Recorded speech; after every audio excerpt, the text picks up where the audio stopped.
What is going on, Donut Family Nation? Happy New Year. Why does everyone say Happy New Year's?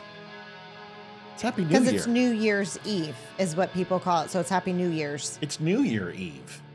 It's not New Year's. Why is it plural? Because that's what New Year's. It's New Year's. You're celebrating New Year's. I don't know. But you're not celebrating multiple years. You're only celebrating the concurrent year. I can only tell you what people say and why. I can't. No, you just told me what people say. You didn't tell me why they say it.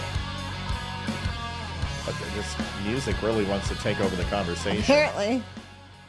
So I'm not saying like you created it, so you need to be responsible. I don't know. You know what? I have never actually thought of that. Why it's called that ever. Why is it called New Year's Eve? I don't know. Well, you know what? There's only one way to figure it out. New Year Eve. Probably because New Year Eve sounds funky. Well, why is it called Christmases? I don't know. Good thoughts. All right. Well, wait a second. No. It refers to the evening of New Year's Day. That doesn't make any sense. Why is it called New Year Day? The celebration, is it Valentine's because there's multiple Valentines, right? No, it's only one day. It's Valentine's Day. But there's multiple Valentines, right? So it's Valentine's Day. It's the action of making someone your Valentine. So that Mother's Day, because there's multiple mothers, but there's only one New Year. No, I think. Hold on. I know why. All right, well, hold on a second. Let's see what else. If it were called New Year, let me finish. If it were called New Year Eve, singular, non-possessive, it wouldn't be clearly indicate the connection for the specific event of welcoming the upcoming New Year. The possessive plural aligns with how we describe other occasions like Mother's Day or Valentine's Day, where the apostrophe signifies ownership of the day. So it's the new. So why is it called Old Year's Eve? Because it's the eve of the new year. And it's because Mother's Day, Father's Day, New Year's Day, it's an apostrophe S, which shows an ownership to that day. So that day is. But then if it's showing ownership, it's not the New Year's Eve. It's the Old Year's Eve into the new year. But it's not Old Christmas Eve. It's Christmas Eve because it's the day. Eve is the day before. But Christmas isn't depicting that there's some sort of transition taking place. It's Christmas. So but New Year's Eve is saying we're celebrating going into 2025 and saying goodbye to 2024. So why wouldn't it be Old Year's Eve into the new year? Because it's not Old Year's Eve. That would be December 30th because that's the eve of the old year. So that's the eve, the day before the new year. I think it's kind of making sense now. So that's why. I think it's a conspiracy by the Swiss.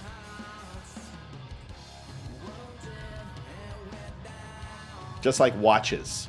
By the way, folks, I will not be diving into the fog shit. If you're watching this show and expect me to dive into the fog, I don't even We're know not talking about. No, we're not going to. Yes, actually, we are going to talk about the fog. And I'm going to explain why this is the dumbest thing since the drones. It's always something with you people. See you in 3 minutes.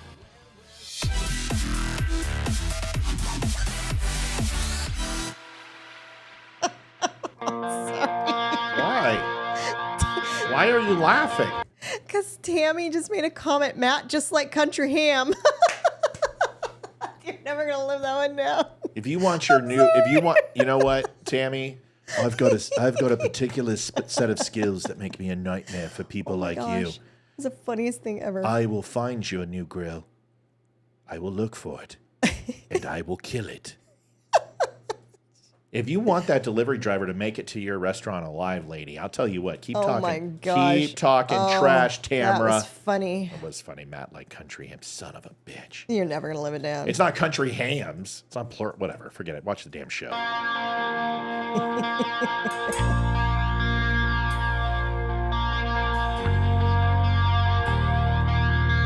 Oh yes, the fog. Oh, I don't even know what the fog is. The fog.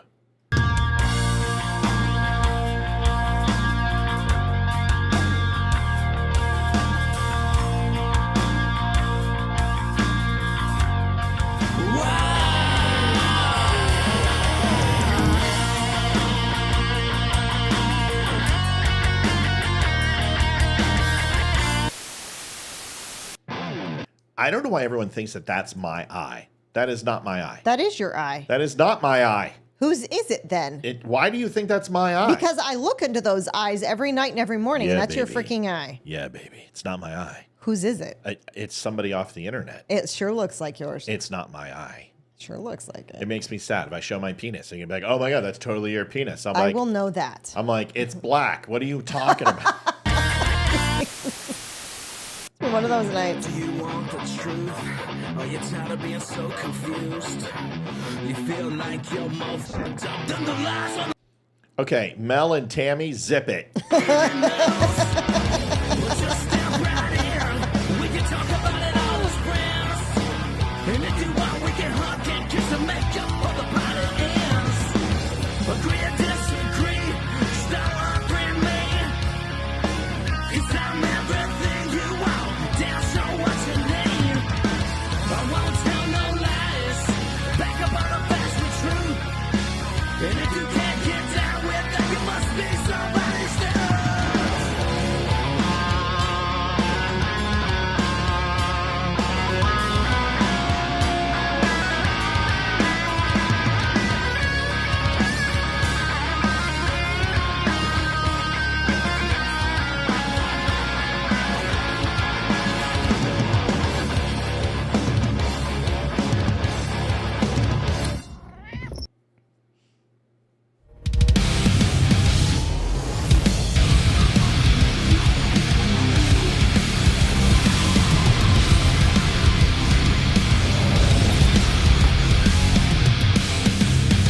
Stop your wicked. Real important possessed. message here. If you haven't checked it out yet, you absolutely have to. There is this podcast that I'm sure some of you have seen me on. It's phenomenal. It's called The Dumb Show or The Don't Unfriend Me Show. You can find them on all social media at The Dumb Show or visit thedumbshow.com. Listen to their podcast. Absolutely perfect with host Matthew Spear. Adjusting transmitter output. This He's is talking the about Don't perfection. Unfriend He Me forgot to put Show my name with in your there. hosts, Matt. I think that was what I was just going to say is that there's a reason why it's not. Military analysis and election coverage. Coming to you live on all major social media channels at The Dumb Show. Honest, direct, unfiltered. We can agree, we can disagree. Just don't unfriend me. So I had learned something. Cheers. Where's your drink? You need a drink. Well, I've got water and I've got the workout drink. Would you like beer? No. No, you don't want a beer. I don't want a beer. Whiskey, if anything. I can have Ego grab you a glass. Do we have any 7? No. No. Maybe. Not that I don't. Not that I can't drink without 7. I've been doing. So here's the deal. So everyone knows I kind of took like a year off of working out, and I don't know. I felt good where I was. I liked the size that I was at, and I was like, I'm not getting mass gains. I realized something is, I look at old pictures in the first 2 years versus now, and I realized that my face has gotten poofier.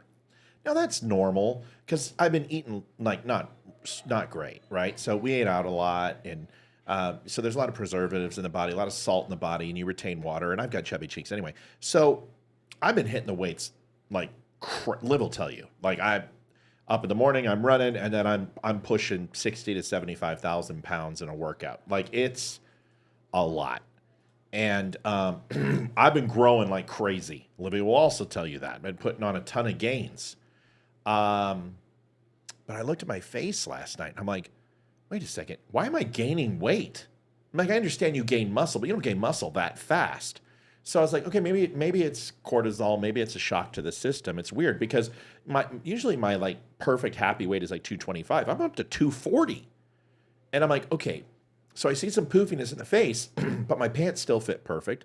I've lost weight around the middle. I've put on mass up front. And I'm like, what is going on? Well, so I started looking at my supplements I'm taking. And for the first time ever in my life, I'm taking creatine. I had no idea that during the loading phase of creatines, where you take 20 to 25 milligrams of the stuff, and creatine's not like some crazy ass, and your body naturally produces it, but as you get older, it's nice to have things that can help you enhance building muscle. So what it does is it essentially takes water from your body and puts it into your muscle groups, which helps healing, but also can create some pain points because those spots in the muscles, those fibers that tear, don't necessarily come back together and heal. So it slows down the healing process, but it increases the overall mass and gain. So it's amazing. Your strength is off the wall. You grow fast. I love it. But I had no idea. So once you're in the loading phase, you go down to like a maintain of 3 to 5 milligrams a day in your drink and stuff, and you're absolutely fine. So I didn't understand. So you gain almost 2%. Most people gain 1 to 2% of their body weight. So I had no idea what was going on. And it's just something, I figured I'd share with you. So it's cool that I'm getting mass, but it sucks because I had moon face a little bit, and and that's not something that I enjoy having. So it's going to be awesome. I screw New Year's. This has nothing to do with New Year's resolution. This is just me wanting to get healthier again, and not that I was unhealthy, Liv, but we weren't really focused on. No, we weren't. We were eating out 2 to 3 times a week, and froyo, and a lot of people ask, well, how can you tell the difference? It's because it's me. I just know. First of all, the camera angle to me is not the best. Like when I have my lighting in the living room, there's people go, well, you don't look the same when you're in the living room or outside. When you get these straight on shots, it doesn't give you any depth, and you don't have any depth perception. So it's kind of weird, but I can tell. And to me, it's not something that I want, but I also realize that it's a trade-off. So I'm just excited for this year. I feel like I've been missing something in my life with the gym, and to be back in it and lifting and pushing weights is a great thing. I feel fantastic. Let's talk about the fog.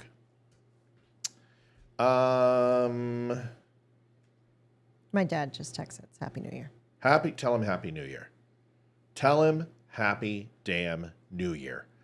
Okay, we're going to talk about the fog real quick because this goes into our top 20. Like, what are we doing tonight, Liv? We are talking about the top 25 events, in our opinion, that happened in 2024, counting down from 25, which would be the least significant, to number 1, which would be the most significant in our opinion. So if we do not bring up something that you think was significant, please do not get upset because this is just our opinion. So you can always add to it. You can call or add something in chat.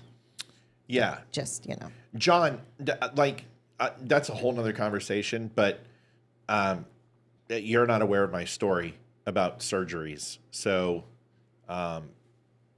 you'd be surprised how much damage I've done to my body. It's just a mentality of, and you probably have the same mentality of not accepting it, right? Not accepting those things to hold you back. And you can always walk, you can always do something to keep yourself occupied. But don't let the physique fool you, and don't let the charming good looks at 50 fool you, dude. I've been through the ringer. So anyway. Before we go, did you put up the donation thing so it's there? Nope, so I don't have to interrupt you. I'll do it right now. I just got to open Elgato. Hold on. Elgato. El gato. El gato, por favor. El gato. You know what that sounds like? El gato is cat in Spanish. Yeah. So we'll just call it the Yeni from now on. In Mexican? Gato is cat in Spanish. Isn't gat gun or? That's slang for gun. I don't know, Is but it? gato is cat. Okay. Well, now you know, and knowing is half the battle. G.I. Joe. Okay, let me turn this on. Come on. Come on, Stream Deck. What do you mean it's not responding? Oh, there it is. Okay, social is up, likes, goals. Looks good. There we go. Grazie. I got 11 views on you. John, whatever. I don't give a shit. It's the mileage. You know that. Leroy went to a party with his wife tonight. So it was we hilarious. gave him the night off. And John, I do give a shit. I'm just letting you know. That text was funny. So this is what Leroy sent me. He goes, "We doing a show tonight?" And I said ... because I didn't remember. You know, I didn't know if we were or not. And then, damn it. Hold on a second. Then I said to him, dude, there we go. Okay. So then I said to him, let me turn off my.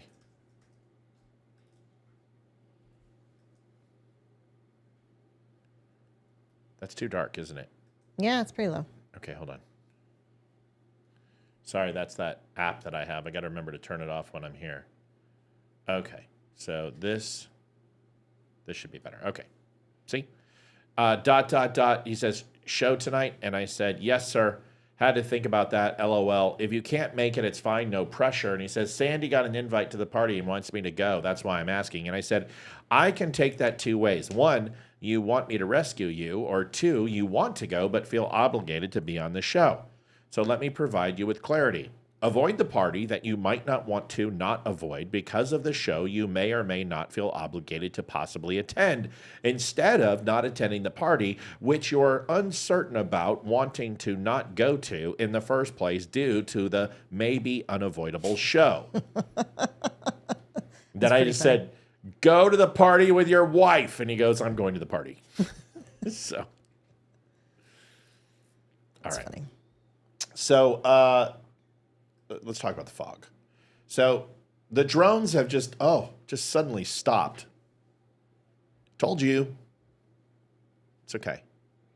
It's only like, when I was going through the top 25, I'm like, right about that. Right.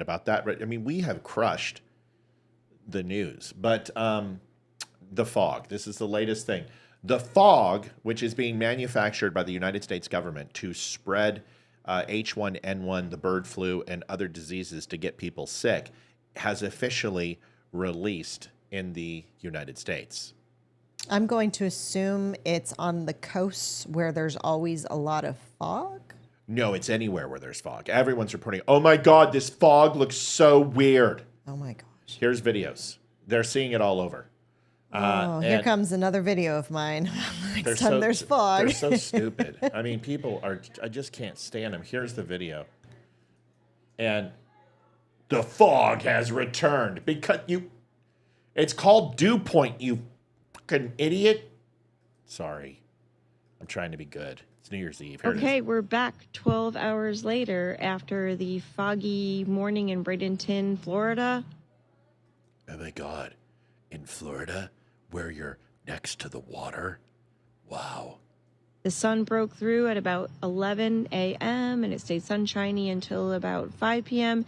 And then the fog started to reappear. It just got damp and funky smelling and misty. And now at 8 p.m., this is where we're at. Well, that's because you live in a swamp. Number one. Do you know how many foggy days we've had here where it has stayed all freaking day? I mean, come on, people. And it smells. Well, that's because you're in a swamp. Hold on. There's more. Nice music. First of all, you are looking through an infrared lens, which accentuates two prominent colors. If you look, Olivia and I have seen this a million times through our Vivint camera. I think it's and snowing. I know it's a Vivint camera because it says Vivint right here. It's the same cameras that we have, the RC-20s. Identical. And there are times I'm like, is it snowing outside? But it's fog, and that is because the light source that this is designed to pick up in the day sends out, and because of the movement, creates a bloom around each individual water droplet. This is nothing new. This is fog. People want doomsday and they want a reason to be freaked out. Give me a break. Why do I have to deal with... No, Liv, why? No, I'm as soon as next time we have foggy day, I'm totally making a video. That was the other night. Remember the lasers outside? This is Yeah, but I didn't know about the fog then. Otherwise, I would have made the video. I know. I'm just telling This is Daytona Beach Shores, Florida at 1:45 p.m. today, and you can see the fog rolling in from two directions, but not in the middle part here where I'm about to show you. And then the next video that's about to come up right after this one is the balcony view, and you can't even see the ocean at all. And you can see this big ring here. Oh my God! I'm so making a video. So making a video. I lived on the ocean for 18 years. This is not something that's unique, you morons. Just dumb. Can I just say that people are stupid? Haven't you walked outside and see it raining to your right and not seeing it raining to your left? Yes. Oh my God, it's a government water machine. I can tell you that in Texas, I have gone through a wall of water where seriously, Yes. I was driving and it was like sprinkling slightly, and all of a Yeah. sudden What if I told you drove the thick through a fog wall that's- of water and it was like huge raindrops Yeah, and pouring down. Let's finish this. First of all, I hate AI voices on videos. I I hate 'em. can't stand it. Settles over the UK. After Christmas, Ah! Wait a second. You're telling me that the United Kingdom is foggy, gray, and miserable? Say it ain't so. I wonder why they have jackets called London Fog. Give me a fucking break. isn't just weather, but something far more sinister. No! God, we're all gonna die. Every year, the post-Christmas fog lingers across towns and cities, and while most think it's normal winter weather, some believe it's a deliberate event. The theory suggests the fog acts as a delivery system. Maybe it's like all those contrails are finally evaporating and then they come down to Earth during the winter because of the manufactured Jewish satellites which put cold pressure systems, and that's what happens. Laced with chemicals, Sorry. designed to weaken immune Here's a systems. comment. It's funny. Why? To drive up demand for medications, vaccines, and healthcare services. The timing is perfect. After the holidays, when people are already vulnerable from gatherings and overindulgence, the sudden spike in winter bugs could be more than just coincidence. Others theorize the fog could be part of a map. Who are the others? The drone people? The Jewish space lasers in Lahaina, Hawaii? Oh my God. Are these the people? Are these the people who did it? Who believe that it was the George Soros Nazis from the Third Reich who were in Buenos Aires who overthrew the election? The lizards in Guantanamo Bay? Is this who it is? The Androcron people who are eating the blood of children? Are these the... Okay. Experiment, testing biological agents, or even manipulating the population psychologically. The question isn't just whether the fog is natural, but what's hiding within it. Within the fog. You should read Rhonda's comment. You read it. Have you heard about the polar vortex coming? It's supposed to send temperatures Daytona plummeting. Beach Shores, Florida That would be called winter. Yes, it's winter. at 1:45. Okay, so I can officially tell you I will start the new year as I ended last year. This is stupid and absolutely nothing, okay? It's fog. Condensation is created by an optimal dew point. Barometric pressure is also aligned. If you don't believe me, go take a cold glass of water and put it on your balcony. Feel the side. Nothing will happen. It will just be a cold glass of water and more likely freeze. But put hot water in there and then go feel the side and you will see something miraculous happen. Dew will work on the side, also called condensation. No, not Jesus Satan drops. It's condensation. And it happens in your car when you're getting fucky and getting handy with your local date. And you start breathing heavy. It happens in the shower. It happens with your mirror. There's nothing sinister about fog. We need to start selling tinfoil hats on the site. Like make a mock tinfoil hat. You people are Totally. just, listen, you people just need to get a life. Get a life. Yep. I'm tired. 5 p.m. today, and you can see the fog rolling in from two directions. Actually believe that the government is creating fog to poison you. Why? Why would they need to create fog to do that? Why don't they just put it in the air? Why don't they just poison the drinking water? Why don't they just put it in food? Why don't they put it in medicine? You're more worried about being poisoned by water droplets than you are about the processed bullshit that you guys eat. No drones, no fog, no Jewish space lasers. Tonight, we're going to do the pop-up for the donations. Is that up? Because I just made one and it didn't pop up. Damn it. Where'd it go? There it is. I'm sorry. That's okay. Do it again. Let's do it again. Okay, so I got to take it off.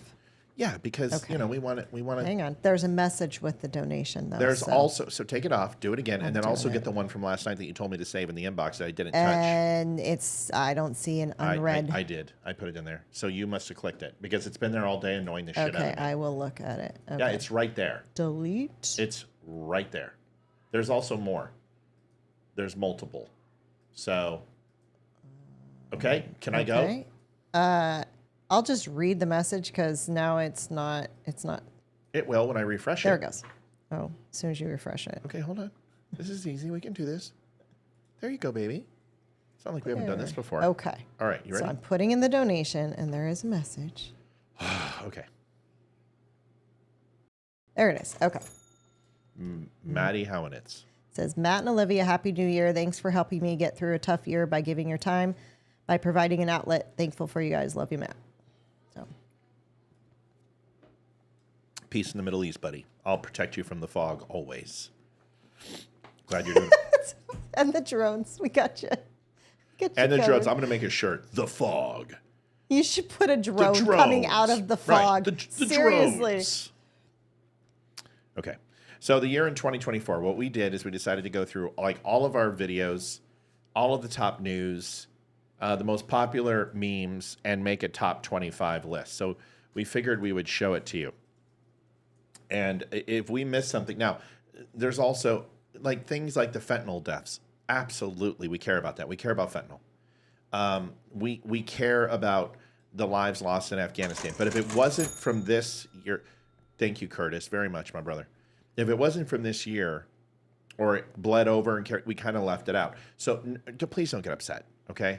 Like Again, if we miss something, opinion. we miss something. But I think we did a pretty good job. What'd you say? I said it's our opinion. So people may have differing opinions than us, but this is what we felt was You can't have a most differing significant. opinion from us. That's impossible. So the year in true. 2024, the first one that we said out of the top 25. Now, we have some honorable mentions here.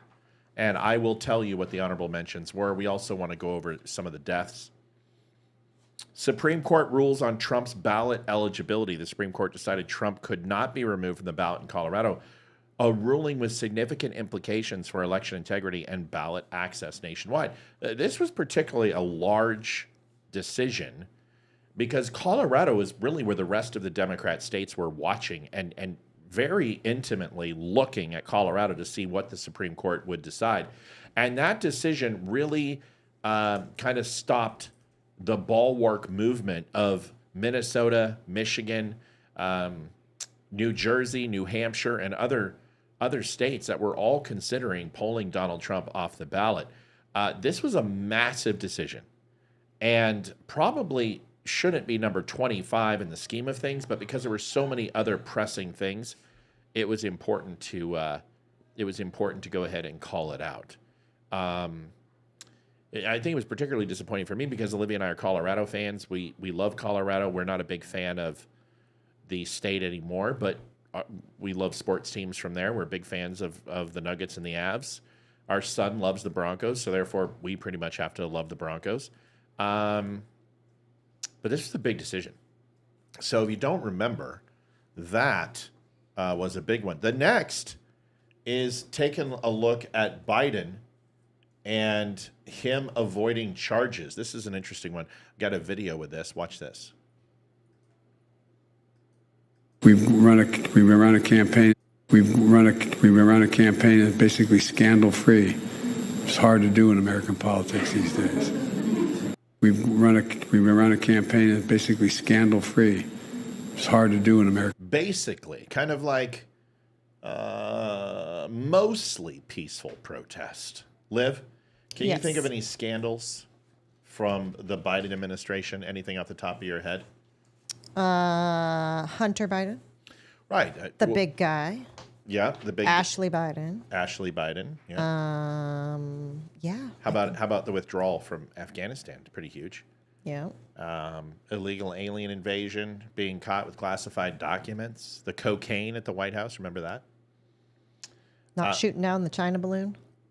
Not shooting down the China balloon, the medical emergency. And that's why people are freaked and think there's a drone, because we're saying nothing can get into our country, and yet freaking Biden lets a Chinese spy balloon fly across the entire country. That's where the drones came from. Yeah. Is people think, well, he let a drone in, so he's going to he's let a balloon in, so he's going to let drones in too. Yeah. I mean, you got to look at also lying about pardoning Hunter. You know, he's going to pardon him. Staying in the election and taking $500 million from constituents that he was going to run. The lying about his medical condition, and now it's all coming out that he should have gotten out earlier and that he was being held to account from his mental faculties being subpar and his entire cabinet covering up for him. Shell companies, that was earlier, but we're trying to stay on 2024. Once again, because of the sinew connecting some of these dates and times, it's hard to draw lines of separation between what happened then and what happened now. But still, there were plenty of scandals. Christine Clark, $10.80. Oh my gosh, $10.80. Can't even talk. Thank you. 23. Donald Trump ordered to pay defamation. Donald Trump was ordered to pay $83.3 million plus the $9 million, which came to $96.3 million for E. Jean I'm a Liar Carroll. Millions in damages, marking another legal blow to a tumultuous year. You remember this case. What are your thoughts on it? I think it was a distraction, and I think it was bullshit. And she not only got paid by Trump, but she got paid by somebody who put her up to it. She got a double payday. She also accused, I believe, 6 other men of sexual misconduct and rape. This is the woman who went on Anderson Cooper. And rape is sexy. Rape is sexy, and think about the fantasies. Paints rocks and trees.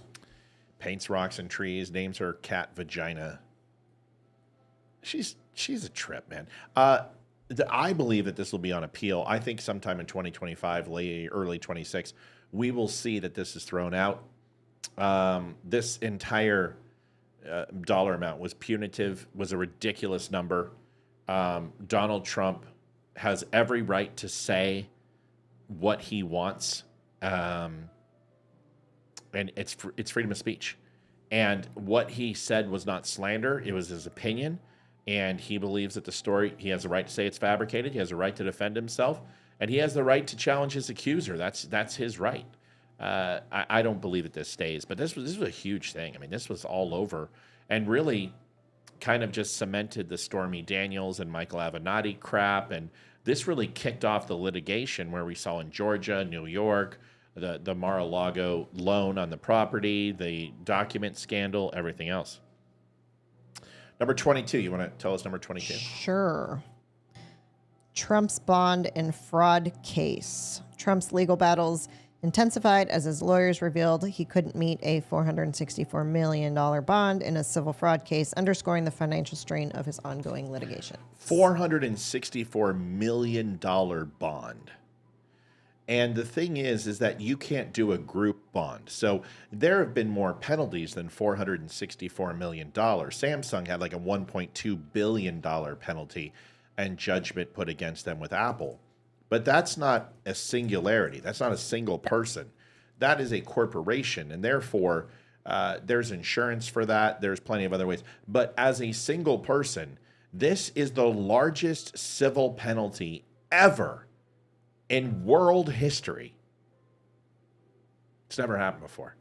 That's going to get appealed to. Right, that's going to get appealed. To have a bond for $464 million when they have murderers, rapists, and pedophiles who get out within 24 hours, or Joe Biden pardons. Definitely a huge story. I mean, I think this is the one that kind of was the straw that broke the camel's back, where everyone said, okay, this is a witch hunt. And he used this to tour in Brooklyn and upper New York and really get a name for himself, do rallies in New York. And even though he couldn't leave the trial in the state, he absolutely used it to his advantage and really kind of turned the tide of the election where people started to sympathize. This is why I always said you shouldn't impeach Joe Biden because it's going to get him sympathy points. It backfired on did. the leftists because he can't leave the state. Okay, I'm going to campaign and hold rallies in deep blue areas of New York. Okay, fine, I'll do that. Everything they do that they want to cancel backfires, like I said last night. It just backfires and it brings more attention to it. Just leave it alone. And I think they overdid it with the Trump is evil and the constant barrage, and they way overdid it this year. And the 96 indictments and everything else. And I think people looked at it and said, wait a second. I honestly think it took until Biden dropped out of the race that they saw Biden's performance in the debate. Well, start crossing the streams here. I'm not. And then he drops out, and then they're like, wait a second. If they're lying to us about him, what are they lying about everything else? And I think people stopped watching media and started thinking for themselves for the first time in a while. And we're like, wait a second, this isn't adding up. Well, we're seeing the same thing. Look at the BLM protests, which have nobody there. All of these things that are starting. 21, Hezbollah's retaliation against Israeli tensions in the Middle East escalated after Hezbollah vowed revenge following deadly explosions contributing to an already volatile regional landscape. And this is separate from October 7th, obviously, because that's not in 2024. But the Iranian attack, which we'll talk about. But Hezbollah did not get involved, Beirut and Lebanon, until a little bit more into this. And I think they watched what the Yemenis would do and the Houthis. They watched what the JIB would do. And the Islamic Brotherhood would do, JIP and the Islamic Brotherhood. Take a look at what the IRGC in Syria would do. And then, of course, once we started seeing Iran start firing off from mainland, you saw Lebanon Hezbollah start launching in. And we saw this massive push from northern Israel was pushed back almost to Tel Aviv, where a lot of, 60,000 Jewish homes in Israel had to be vacated because of Lebanese launching mortars and launching rocket fire into northern Israel. And of course, that's when Israel made the large push to go back and reclaim that area and territory. We also saw multiple attacks, which we can talk about, that happened outside of Lebanon. But this was a big thing. A lot of people were worried that this was going to be the catalyst for the United States to get into the war and use our aircraft carriers, air superiority and land superiority by using surface-to-surface missiles to strike key targets into Lebanon, which would put us in a de facto state of war and remove us from the proxy equation. And this was a big moment of tension. Number 20, Liv. Number 20, tragic loss of NHL star Johnny Gaudreau and his brother. They were killed in a car accident. They were riding their bikes on the side of the street, and a drunk driver hit them. It was the eve of their sister's wedding.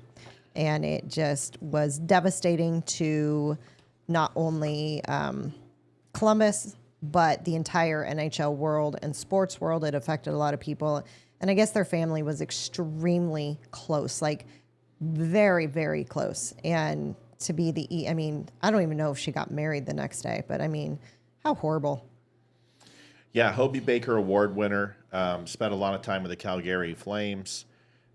When they brought in Troubadour and a few other players and Desjardins and a couple of others, and it didn't work out for Calgary. So he went and broke away and went to Columbus, and there was really no hope for him to win a cup there, but a tremendous talent. He had the nickname inside the NHL of Johnny Hockey, which, Olivia and I used to make fun of every time Calgary would play the Avs. We'd make a joke. But when he died, it was a horrible thing. He was a very kind human being, a great hockey player, and his brother and him and Johnny both were amazing. A lot of the teams are wearing his number 13, and then his brother's number on the back of their helmets, especially in Columbus. And whenever Columbus comes to town, teams tend to to do a little ceremony for him. So it's just a good human being, and it's really a shame to see him no longer here for a stupid reason. I guess the Columbus Arena, they painted a mural of Johnny and his brother on the outside on one of the main walls of the arena. Painted a mural of them both, so you see it when you're walking in. Yeah, I had heard about that.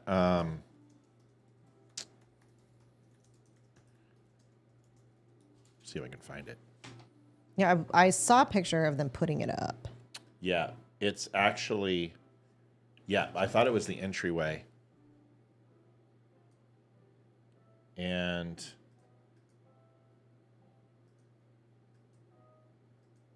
I think they also put him in EA Sports. They still kept him in the game as a nod to him.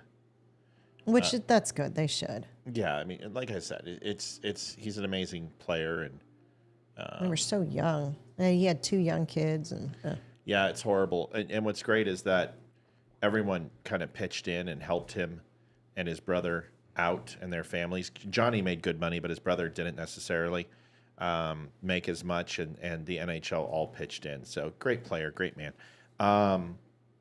Liv, get number 19, please. Number 19, Trump's McDonald's fries controversy. When Trump made headlines for serving McDonald's fries without corporate permission at an event, sparking discussions about brand control and public image. Kind of funny. They didn't need to get it because it was a franchise, McDonald's, and they don't have to follow the same rules and rigmarole that takes place in corporate entities. But this like was iconic and created a lot of anger from the left. Oh, he's never worked at McDonald's in his life. But this was really to slam KAMALA. Why was that, Liv? Because she said that she worked at McDonald's when she never did. It has no record, no photographs, no uniform, nothing. So that was a pretty big turning point. Now, obviously, Donald Trump going into gas stations, Donald Trump going into haircut places, he just has no problem surrounding himself with the working class. And it's thank you so much, Suzanne. And I think that also helped win him the election because he immersed himself in the middle class. He went and just basically befriended them and went to their level. KAMALA acted like we were beneath her. And she treated us that way. And she talked about us that way, even though she's from a middle-class family. But the way she talked about the middle class and the way she acted, she looked down upon us. And she thinks that she's better than us. And it's oozing out of her pores every time you look at her. She is an entitled elitist. And anyone that's below her status is beneath her. And usually she's a horrible human being. Usually it's just the people that her bosses that are beneath her.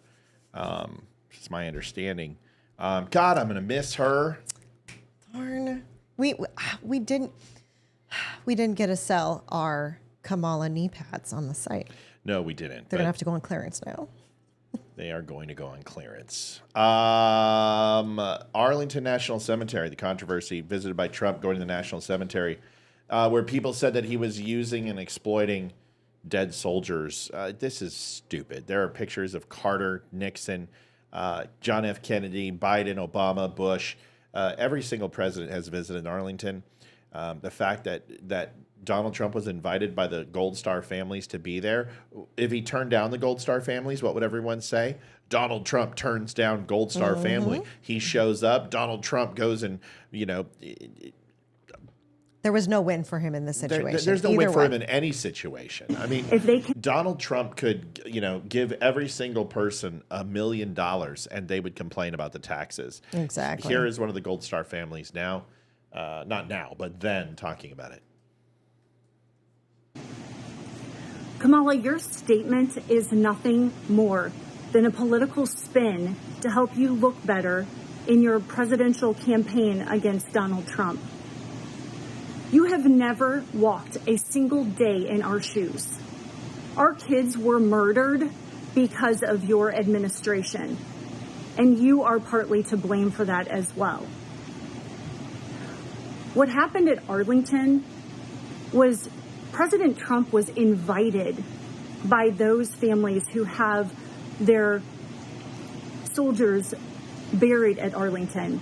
They were invited there as a friend, as somebody who has taken the time numerous times on numerous occasions to hear our stories, to speak our kids' names, and to help us get some accountability from your administration, because in over 3 years, we have gotten nothing but more and more lies. Just like your statement, more and more spun lies and cover-ups to make you and your administration look good. But there is one thing that you said in your statement that was true. No one should be running for president if they cannot honor military members, their families, as well as veterans. So I guess that means that you should step down, Kamala. Good for her. Yeah, good for her. It's just stupid. I've worked with a crap ton of Gold Star families, and the one thing that they don't do is they don't get trivial and political about their loved ones. And they celebrate them every chance they get. Yeah, and anyone who wants to participate participates. And God forbid if anyone disrespects at any of these events, that's usually when you will feel that wrath. So we've participated in Gold Star family events, and they are a shit ton. Amazing. Some of the friendliest people. Yeah. So something to think about.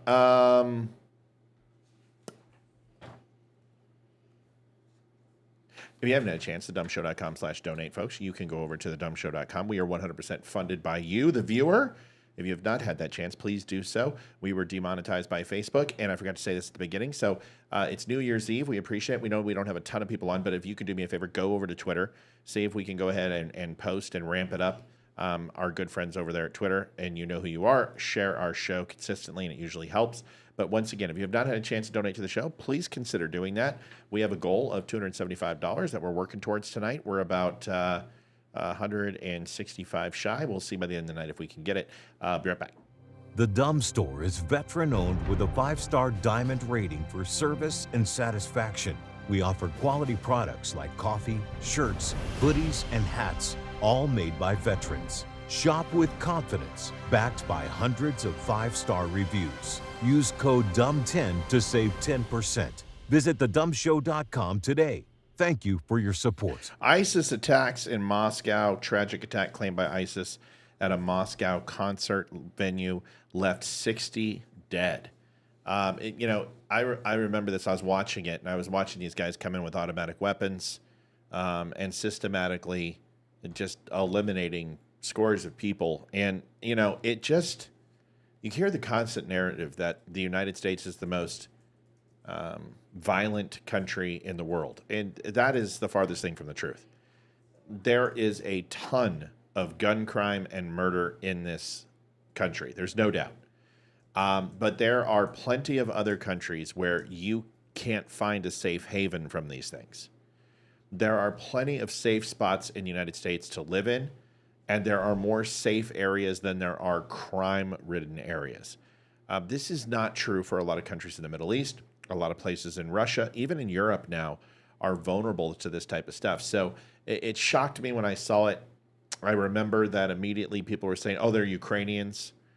And it just shows you the volatility between the left and the right. There is no topic in 2024, and unfortunately in the last 10 years that I believe that can be mentioned that both parties agree on. It's very rare that you will hear that.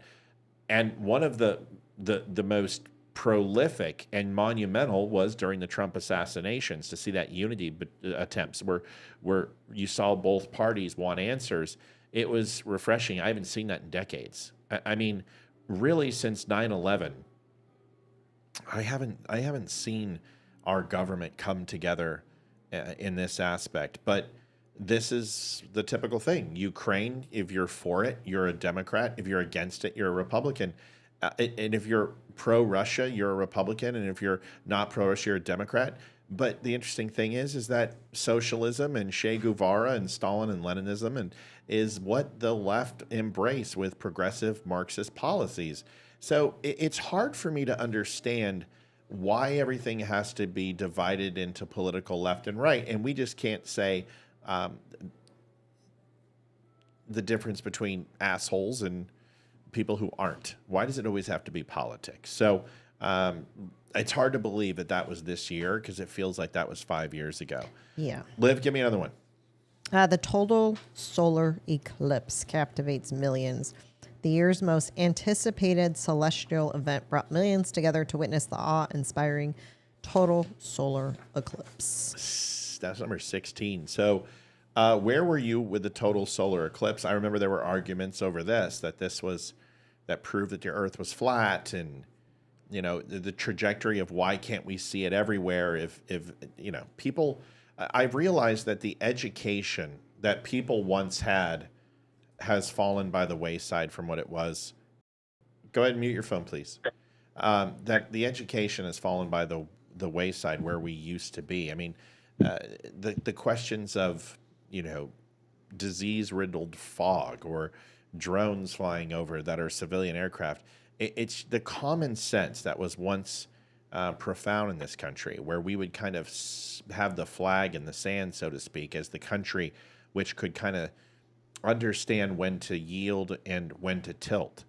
We're not there anymore. In fact, we struggle with the most basic of things, whether it's articulating our thoughts on Facebook in some sort of cryptic writing that nobody understands, whether it's lashing out at people for no reason. Even something as simple as an eclipse became controversial in this country, and it baffles me. Who's calling and where are you from? Hey, Matthew, it's Frank, not Joseph. Yeah, Frank. Frank. You don't sound much like Joseph, and I don't know why I thought that, Frank. I think it's somebody else who calls in who sounds like Joseph. I thought it was Kevin last night. He didn't sound like Kevin either. He didn't sound like Stumpy. It doesn't matter. Frank, what's going on, buddy? What do you want to talk about? Man, I had to tell you, last night, with one word out of his mouth, I knew that was Joseph. Yeah, I don't know what happened. I missed it. I missed the mark. It happens on occasion. You're going to hate me when I ask you, wait a second, where are you from? Not Minnesota. You're not Georgia. It's not North Carolina. I think it's Illinois. I think it's Illinois. Yeah. It's Illinois. See? North Carolina. It's North Carolina. North Carolina. Damn it. Damn it. See, I should just stick to my guns. I would have had it on the third try. All right, Frank, what do you want to talk about, buddy? Hey, man, I just want to tell you, well, number one, Fort Bragg's in my backyard, so I love waking up to artillery in the morning. But mostly I just want to tell you, Olivia, Amy, Leroy, and especially Joseph, Happy New Year. I hope this new year is successful for you guys. And I listen to you every night. I don't miss a show if I can help it. And if I do, I follow it the next day. So love your work. Love you guys. Take care. Give the kids a kiss for me, and love you all. All right, Frank. Thanks so You're much, the best, Frank. buddy. Happy New Year. Thanks, man. See you, buddy. Thanks for calling in. Good to hear, Frank. See, we said Happy New Year. It's not. We don't wish people Happy New Year's. See? We say Happy New Year. So what? New Year's Eve has got to be. Give me a.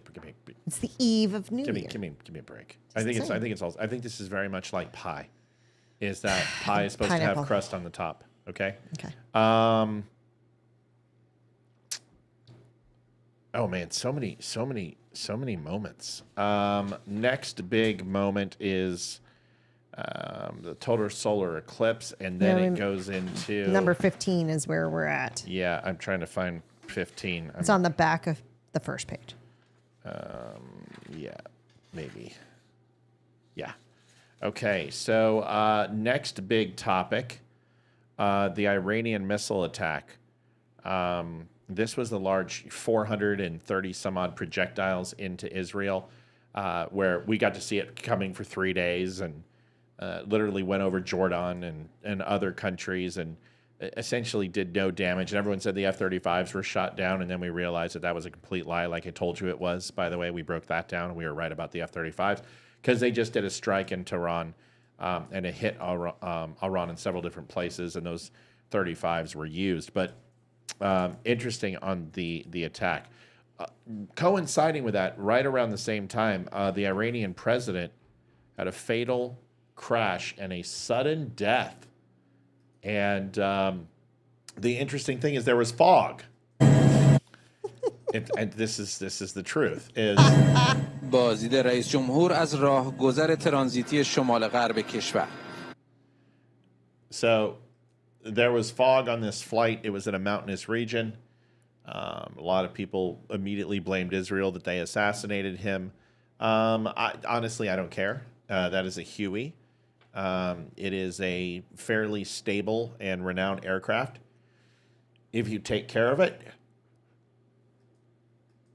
And they had a while to get to him because of the cold and the weather and the fog locating, but he most assuredly did die. And good. Sorry, don't care. I'm not a fan of the Iranian leadership. I think the Shah, the Ayatollah, the clerics are trash and garbage, and the people of Iran need to uprise. Jimmy Carter screwed this up. It used to be a very easygoing and Western civilized state. Yeah, I saw pictures of it in the mid-'70s. Mm-hmm. And, you know, the English used Reagan and Carter to essentially rain war on Iran in a proxy, and by doing so, force the Iranians and people into power who, which created a terrorist nation vacuum, and they're responsible for it. He died from the fog, the first casualty of the dreaded fog. Actually, I can't think of his name. The basketball player, Kobe.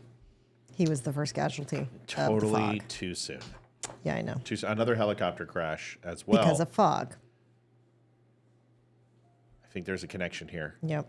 The fog causes helicopter crashes. The fog is taking out too many people, folks. Okay. Next, Liv, give us the next one. AT&T's nationwide outage, a massive outage, disrupted communications across the U.S., prompting investigations into vulnerabilities in critical infrastructure. Yeah, I remember. Yeah, this was huge. This was like not just AT&T, but Verizon went down, several cell phone carriers, and we had intermittent outages like for 72 hours, and people were worried. Now, we never got the answer of what it was. Now, I think a lot of people understand that it was a cyber attack. I don't believe that the U.S. government was going to announce something of that magnitude and scale. But isn't it amazing that we constantly, like all this news, and how many times did we have something just roll right over the top of it and we never returned or went back to it? This is one of those things like Lahaina that I wanted to revisit, and I didn't at the time. And now when I was writing the list, I was like, you know what? I'm going to revisit this and see if there's any answer. Because that was a very large event, and I think people were very concerned. It was still, in 2020. Thank you so much, Christina Parkansky. I talked about her last night. Yes, she's on Wimkin right now.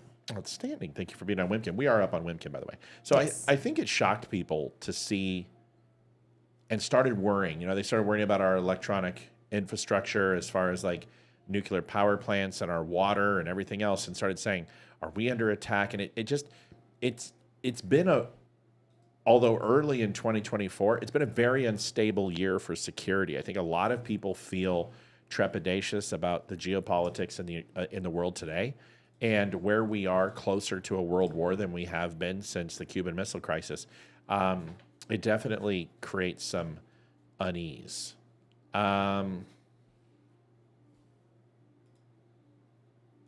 Earth's core, this is one you guys may not have heard, because I know I didn't cover it on the show, but it's something I did read, is that the Earth's core is reversing.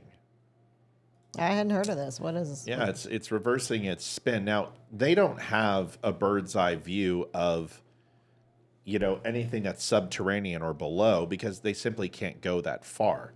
And any imaging devices and probes and everything else don't survive the trip down, because it's very much like putting it deep below the Titanic. Is any type of camera or system would, just because of the the force of gravity grows per square inch at those depths, you really can't get down there yet and have any true understanding of what the core is doing.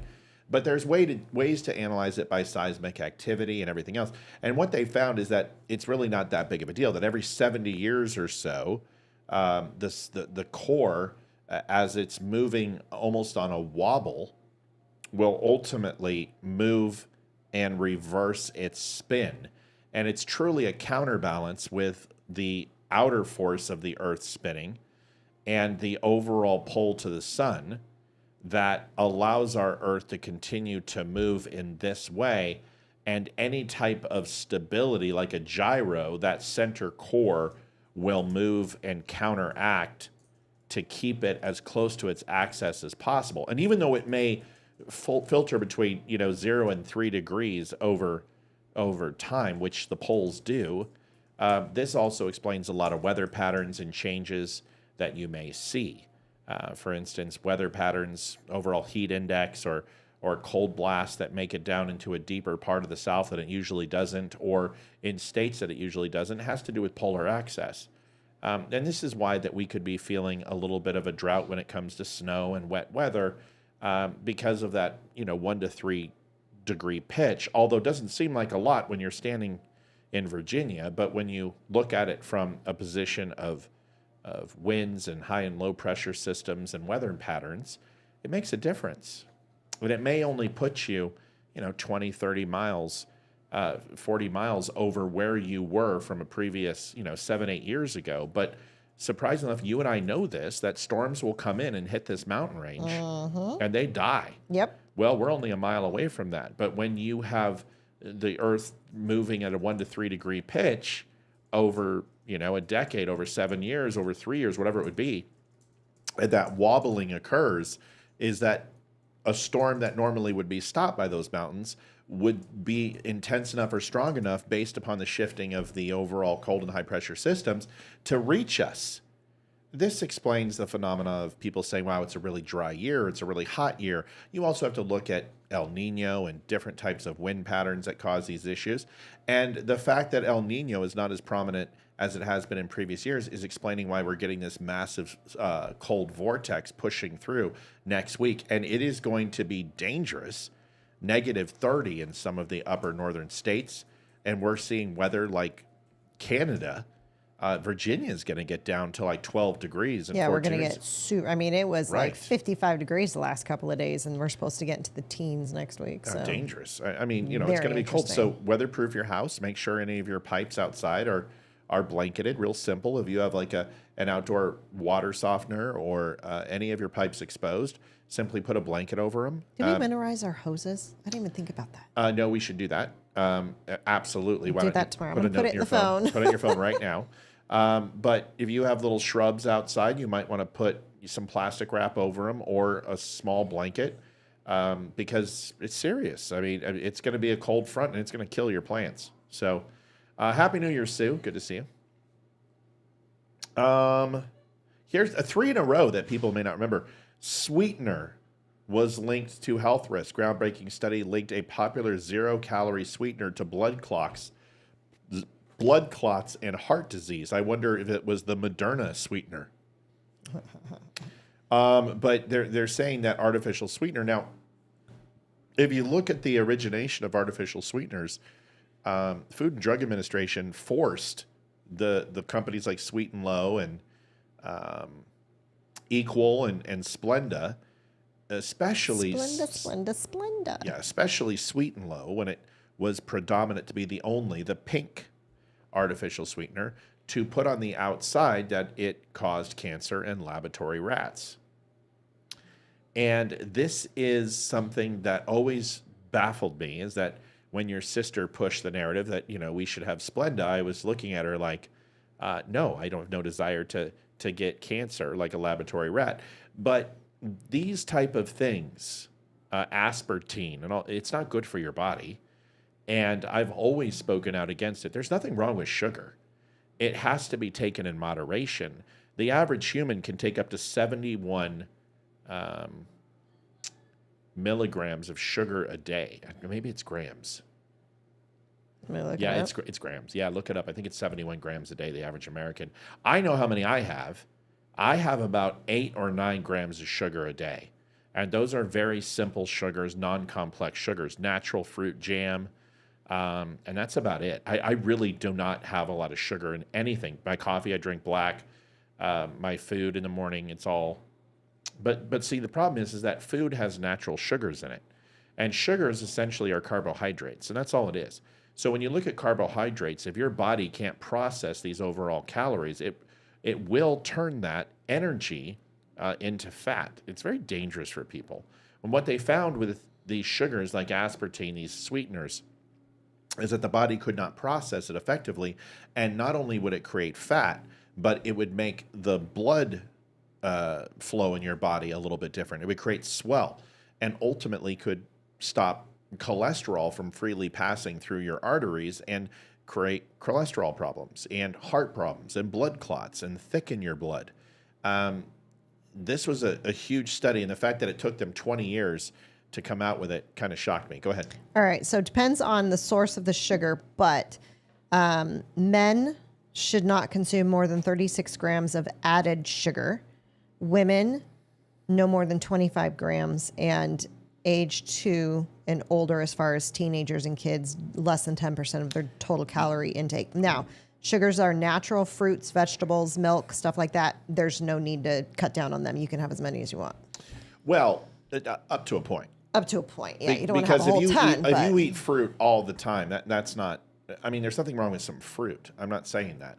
But if you have a choice to have broccoli, cauliflower, or an avocado, or a banana, apple, and strawberries, in moderation, the clear choice is to do the broccoli, the cauliflower, and the avocado.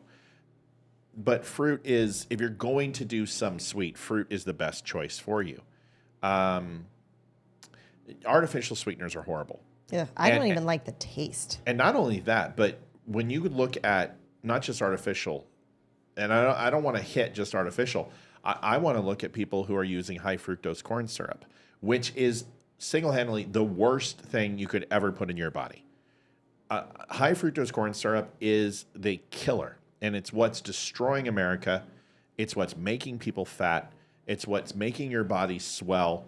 It's what's making your arteries narrow. And it's not cholesterol that kills you. Folks, I have 8 eggs every morning. My cholesterol is that of an 18-year-old. I have some of the best triglyceride numbers. I have some of the best healthy cholesterol in the world.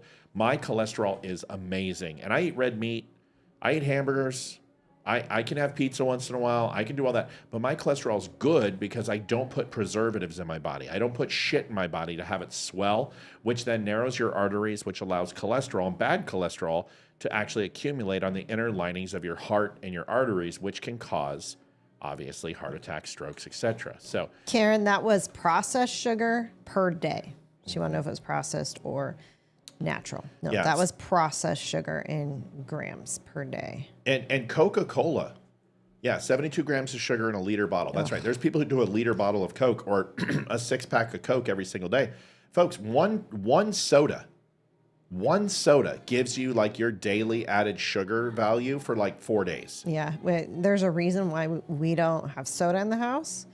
There's a reason why I pay like $3 more for every bottle of syrup I buy and ketchup because I make sure they don't have no high fructose corn syrup, and I make sure it's in nothing that I buy. I won't get it. And one of the points here is I read somewhere cancer thrives in sweet cells. There's absolutely true. The added sugars, the carbohydrates, the proteins feed off this. But the interesting thing is that cancer cannot live in a high acidic, high pH balance environment. If you're a 10 plus on your pH balance, that is why I drink coffee. That's why I make sure I've got a lot of acidity in my blood, and it's why cancer doesn't run. That is the one thing proven true. High acidic environment, high pH balance in your body, cancer cannot thrive. So if you want to, this isn't fake news, go look it up. You can do that all you want. That is the one consistent thing about cancer survivors versus people who are benign when it comes to cancer prognosis or tests is a very high pH balance in their body, which means a fairly acidic environment. Now that can create other types of issues. It can create brain issues, It can create aneurysms. It can create mental loss. It can help the process of Alzheimer's or dementia. But those worries are a hell of a lot further down the road than having a heart attack, having a stroke, having coronary heart disease, and all these other types of things. So I'm not a doctor. I didn't play one on TV, but I do take care of my life. Moving on. Don't want to make this a health show. Liv? Biden's shaky CNN debate performance. The performance in a critical debate, Biden faltered while Trump's statement sparked both support and scrutiny, setting the tone for the election race. Got a video of that somewhere. Dealing with everything. I love the part when Trump listens to Biden and he's just like, I don't know what he said. I think that was the best line, just like his in 2016, his debate with Hillary Clinton.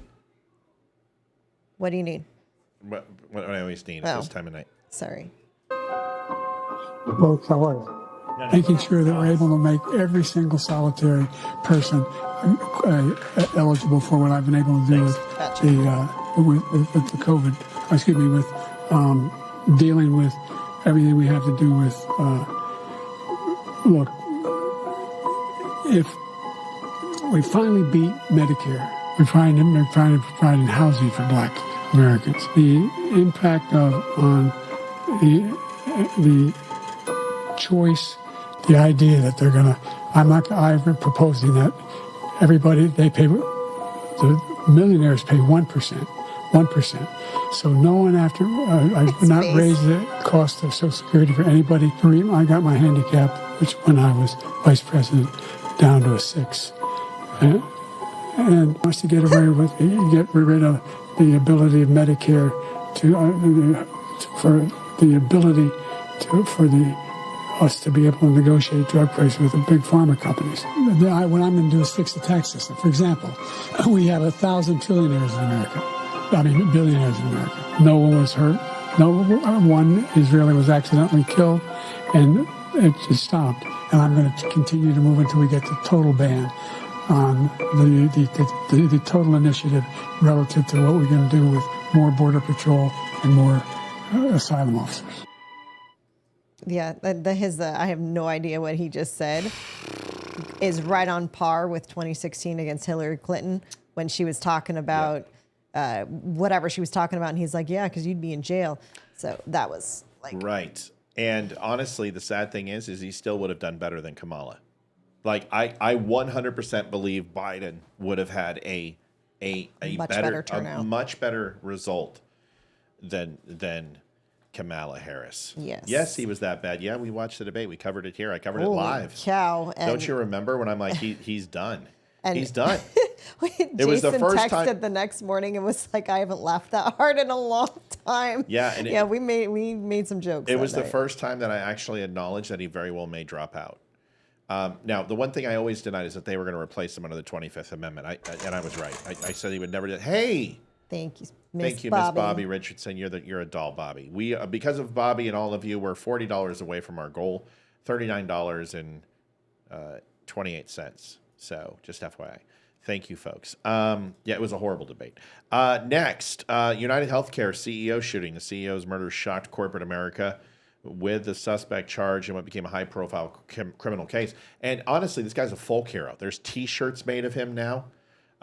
People are selling the saying that he wrote on the bullets or the casings. And this Luigi guy, he's like, and people are taking his photograph and they're making photographs with people like a celebrity.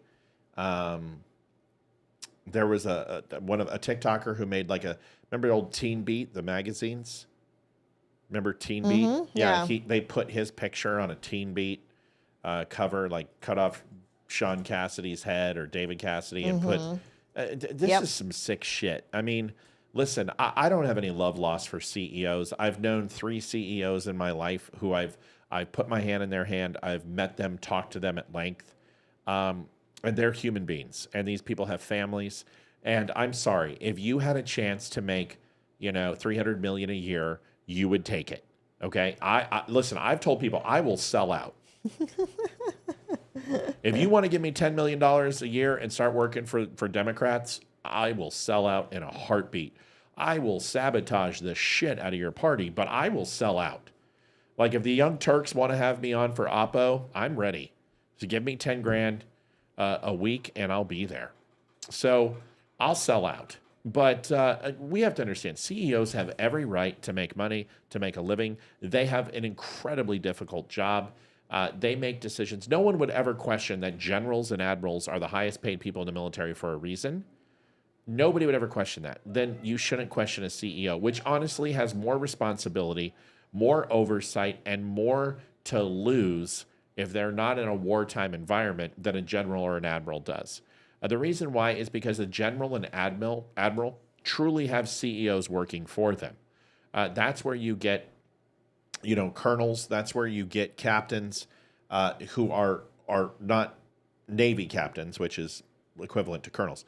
They're truly running. You have 1-stars and 2-star generals who are running the front lines, and those 3-star higher end leadership who are in charge of theaters or joint chiefs.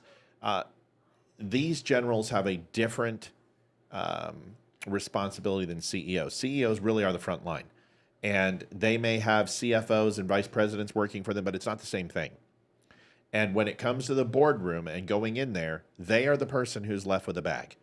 And the profits that they generate and the profits that they create and the momentum that they create for their company, it doesn't deserve for people to die. Now, did UHC do some horrible things to people? I'm sure. Did they make bad decisions? Yes. Did they leave people out in the cold? Yes. Did they cause people to die for denying their insurance? Yes.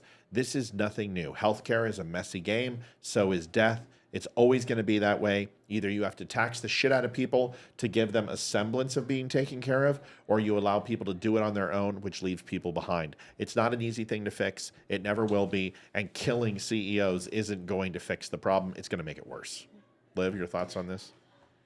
I 100% agree. I mean, there's a reason you start at the bottom and work your way to the top. As you get more and more responsibility. Think about when you started somewhere and then you got a promotion.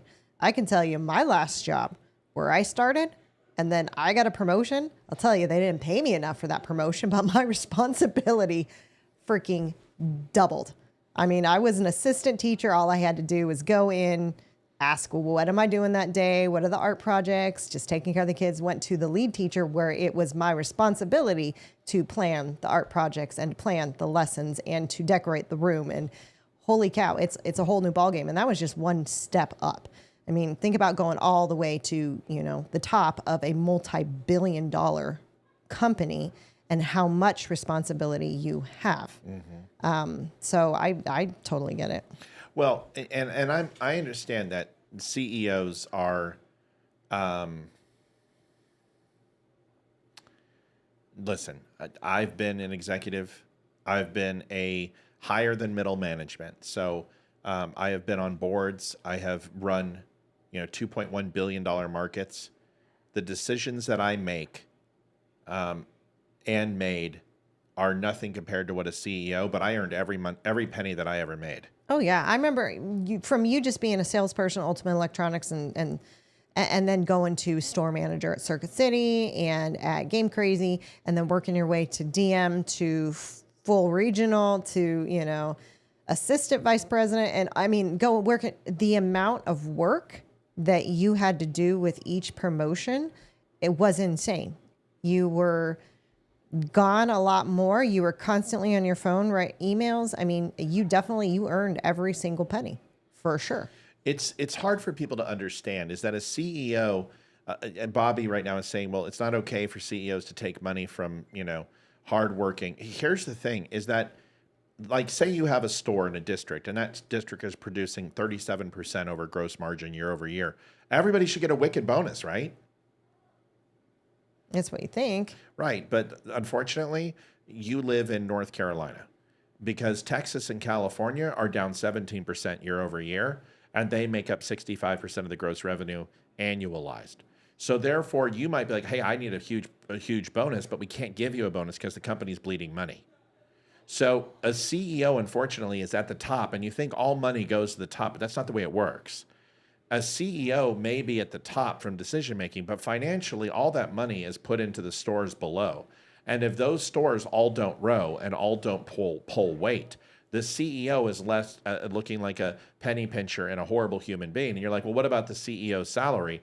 If you think that CEOs don't lose money every single year when their companies aren't performing, you're not paying attention, because most CEOs don't get a salary. Most of them have stock options, and most of them have contracts based on performance. So a lot of people think that these CEOs, and they go, oh, wow, well, they make $10 million a year. That's not a lot of money. Trust me when I say this. I know you think it's incredible. I made $500,000 a year at Apple. That felt like the world to me. But once you go ahead and go, all right, well, now I got to live in California. Now my house needs to be $1.5 million, okay? Now I'm going to be traveling to Cupertino every single week. That costs money that the company will pay, but it also takes me away from my family. When you look at $10 million for what a CEO does, I will tell you, these guys fly all over the world. They have meetings all different times of the day. They are constantly have to be accessible. They answer hundreds of thousands of emails. It is an incredible responsibility. I'm not defending CEOs, but I'm letting you know you need to think about the big picture. If I was to hold people accountable, honestly, if I had a single business that did not treat me correctly, I would hold the problem, excuse me, I'm sorry we cut out. The problem with CEOs is that they have to go ahead and answer to the stockholders. Those are the people who have invested in the company.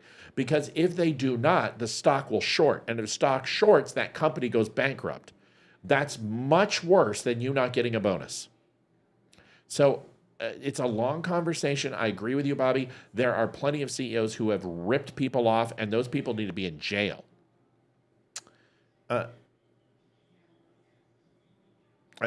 Bobby, you're going to have to give me the specific company you're talking about. What you're talking about is fraud. Okay? So that's not what I'm talking about. I am talking about the everyday run-of-the-mill CEO who runs a business. I'm the CEO of this company, and I can tell you that I don't deserve to be shot because Leroy and Amy didn't get a Christmas bonus outside of a knife this year. Because the inner workings of what I took in versus what I didn't, that is a completely different conversation. But if I am like taking credit cards that people use to buy shirts, which is impossible, just this is a complete hypothetical, I'd never do this, and I'm embezzling money out of your accounts, I deserve to go to jail. So what? Okay, so Intel, that was fraud, right? Liv, look it up. Intel CEO spent $40 million on cruises, and then he bought a $250,000 in stock before it tanked. Yeah, that's what's called insider trading. And that's illegal, and he's going to go to jail for that. So I have a good feeling that if that's truly what happened, that's different. That doesn't mean CEO. That means a corruptible human being who has no ethics. And you can find that from the janitor to middle management to a VP to a CEO. So I agree with you there. That's not what we're talking about. I am talking about the UHC CEO who was under indictment for insider trading. Did he deserve to die for that? No, he probably deserved to go to jail for it. And more than likely had a good chance of having that happen. I'm not defending all CEOs. There are bad people in every profession. There are doctors who give anesthesia to their clients and then feel them up and molest them while they're sleeping. We know dentists who've done that. We know Catholic priests who've done that. We know people in old folks' homes who steal the money of the elderly who have cash in their rooms and ultimately take tens of thousands of dollars and don't report it to the family. Those people are evil. And those people, the last thing you should do is you should start with evil and not their title. Not all CEOs are money-hungry, horrible human beings. There are plenty. And those people, if they're breaking the law, deserve to be held accountable. I'm with you. But I don't believe they deserve to die for being an asshole. What does it say, Livy? I'm not getting anything. It's just talking about when he resigned, about his severance package. I'm not seeing anything about, but I don't know. Did it say why he resigned? As of right now, I don't know. Let me look it up. Intel CEO was forced out after the board lost faith in his ability to execute a much-needed turnaround. Well, I mean, Intel's been falling for years. Their chipsets suck. Pat Gelsinger, who led the company, is, until his resignation, currently facing legal challenges. Shareholder derivative lawsuit alleges that he mismanaged company funds and made misleading statements. So they are holding him accountable. He has lawsuits up the ass. Operating losses of $7 billion. Legal action is going after compensation, possible criminal charges from a federal standpoint.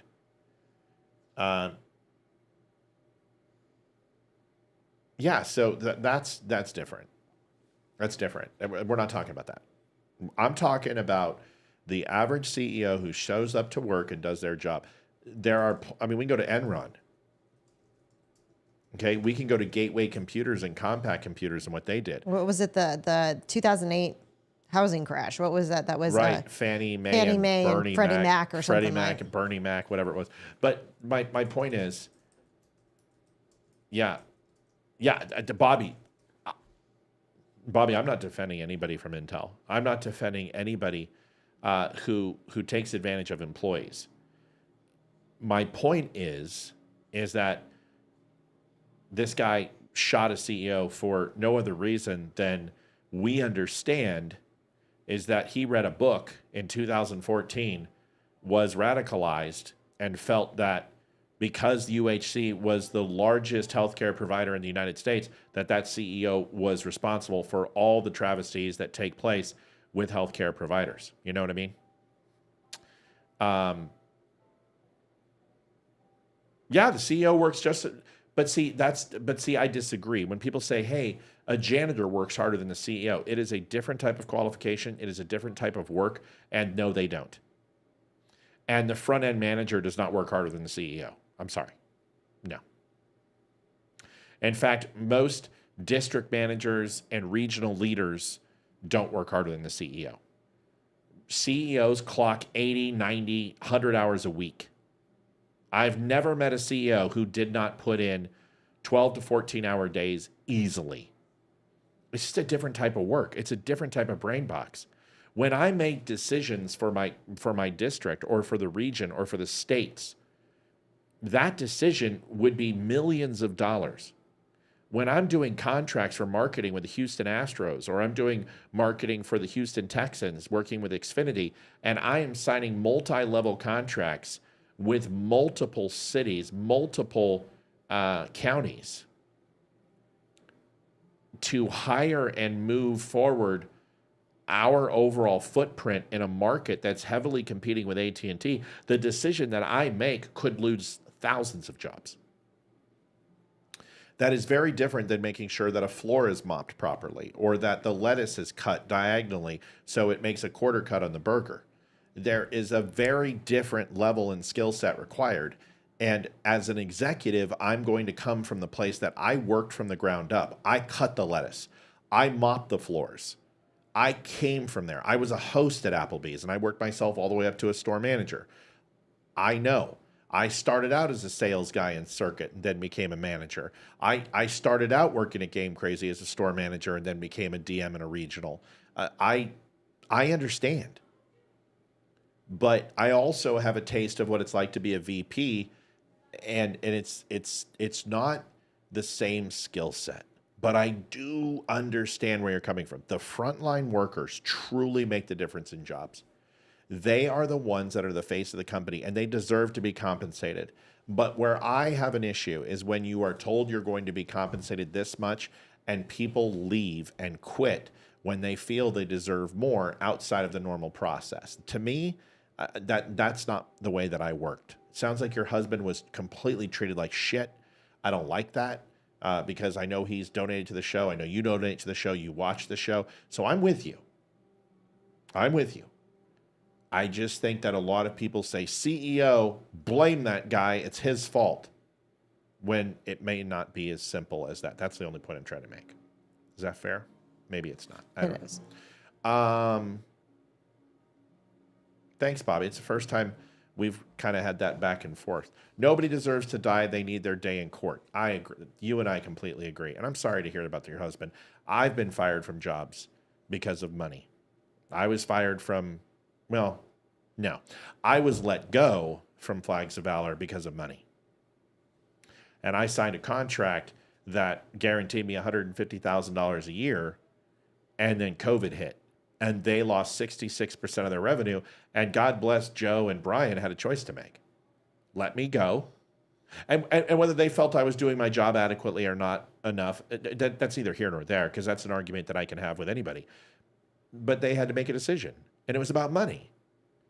And I was sacrificed for the greater good of my salary would pay 6 other people. It is what it is. All right, let's move on. Liv, number 8. The second Trump assassination attempt, a second attempt on Trump's life, underscored the intense polarization and danger surrounding modern politics. So this was the one that was done in the golf course. Golf course. Was it Key West or where was it? Whatever his Florida golf course was. Yeah, it's crazy, right? So supposedly the Secret Service guy sees this guy through the fence, and I found out he was 6 yards away. 5 or 6 feet away is what they said, something to that effect. And he shot 6 times and missed him each time. This all has come out. Still, the guy's ties to CIA and overseas business dealings and the money that he had and the weapon systems, how many times he had been arrested, very weird. I'm not comfortable with either of these assassination attempts that we got the answers that we truly deserve, whether it was Butler or the golf course attempted assassination. Crazy stuff. Number 7, thank you, Mello. Love you, Mel. Puts us at 286.71 for the night, which is fantastic. We always love to overdrive that goal. So if you guys have the ability, you've been holding out and saying, holding out for the year, this is your last chance. The last chance of the year. Last chance to donate for your 2024 and write it off on your taxes. So you can say you gave to the Don't Unfriend Me show, which you can't write off to your taxes, but you can say that. It's just, I wouldn't. And thanks so much for Ashley for ordering 3 bags of coffee, a hoodie, and a t-shirt just now. Oh, wow. Yeah. Ashley, that's awesome. I'll make sure that gets out to you. Hey, shipping is still a little screwy right now, so everyone hang in there. And it's been that way, but Ashley ordered the 13 Stars Faith hoodie. It's a cool looking one. The Red Friday, the Napalm in the Morning, which is a great roast, Tomahawk, and the FJB. The only one you didn't get, Ashley, was the Moab. That would knock your socks off. You don't need to get the Kami. It's decaf. We call it the Kami coffee because it is decaf. But the Moab, oh, let me tell you, sister, for a dark coffee, and it's not super acidic. It's not going to kill you. It's got a ton of great taste to it.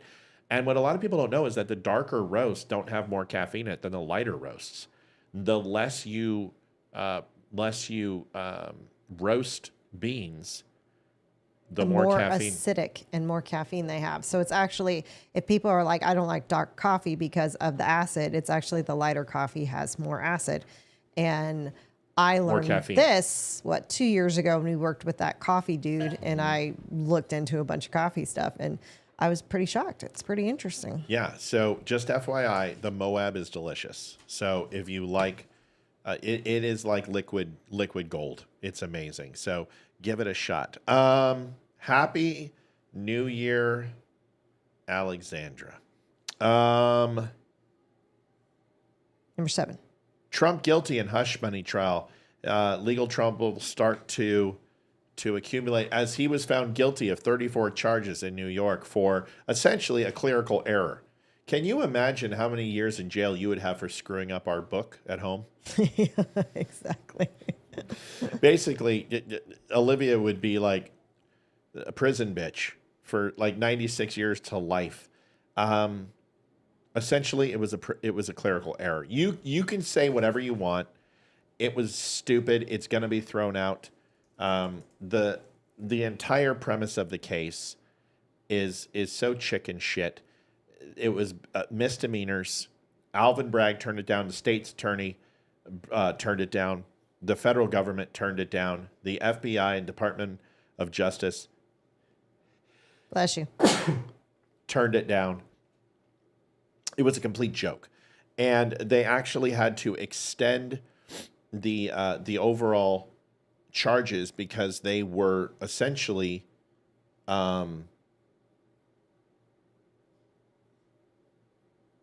passed, come on, what's the word? A statute of limitations. Statute of limitations. God, Which see, just- you couldn't have answered that question a year and a half ago. Which just You couldn't have answered I that. know. No. Do you understand how much you've learned? Yes, I am but so I knew what proud. statute of limitations No, you was. didn't. Yes, no, I did. no, you would have called it this. You would have called it the Statue of Libertations or something. Oh, okay, great. I'm very proud of you. Glad to know I was dumb before I came on the show. Go ahead. See You weren't this? dumb. See what this is? It's signifies my blue Yep, ball. Exactly. My one ball. Yep. Listen, I didn't say you're stupid. I'm proud of you because you figure things out.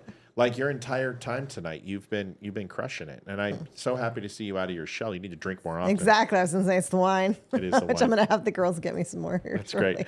No, I think it's ridiculous that they actually, it's called a statute of limitations for a reason. That means you can't bring charges on a person past a point.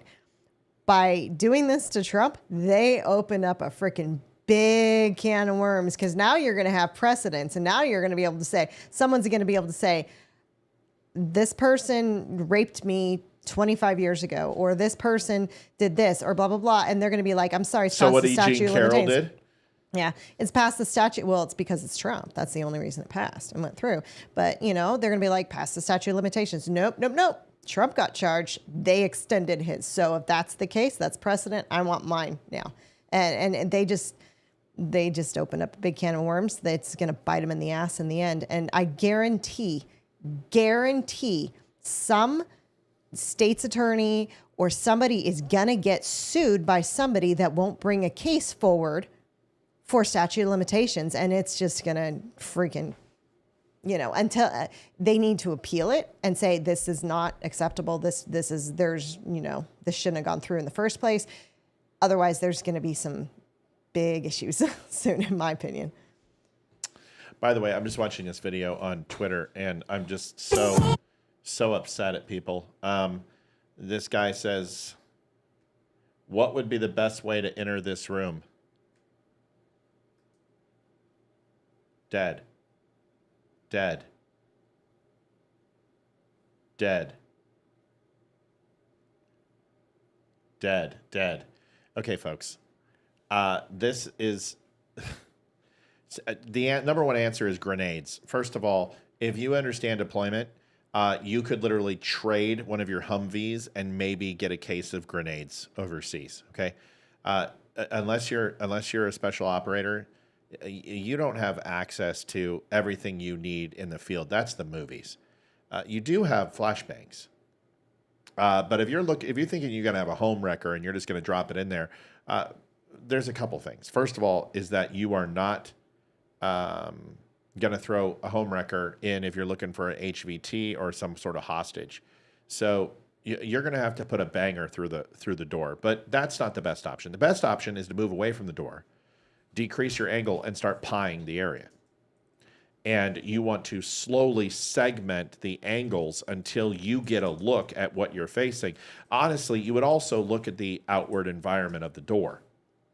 And knowing that that is just wood, you have a very good idea that there's somebody in that corner popping your guys.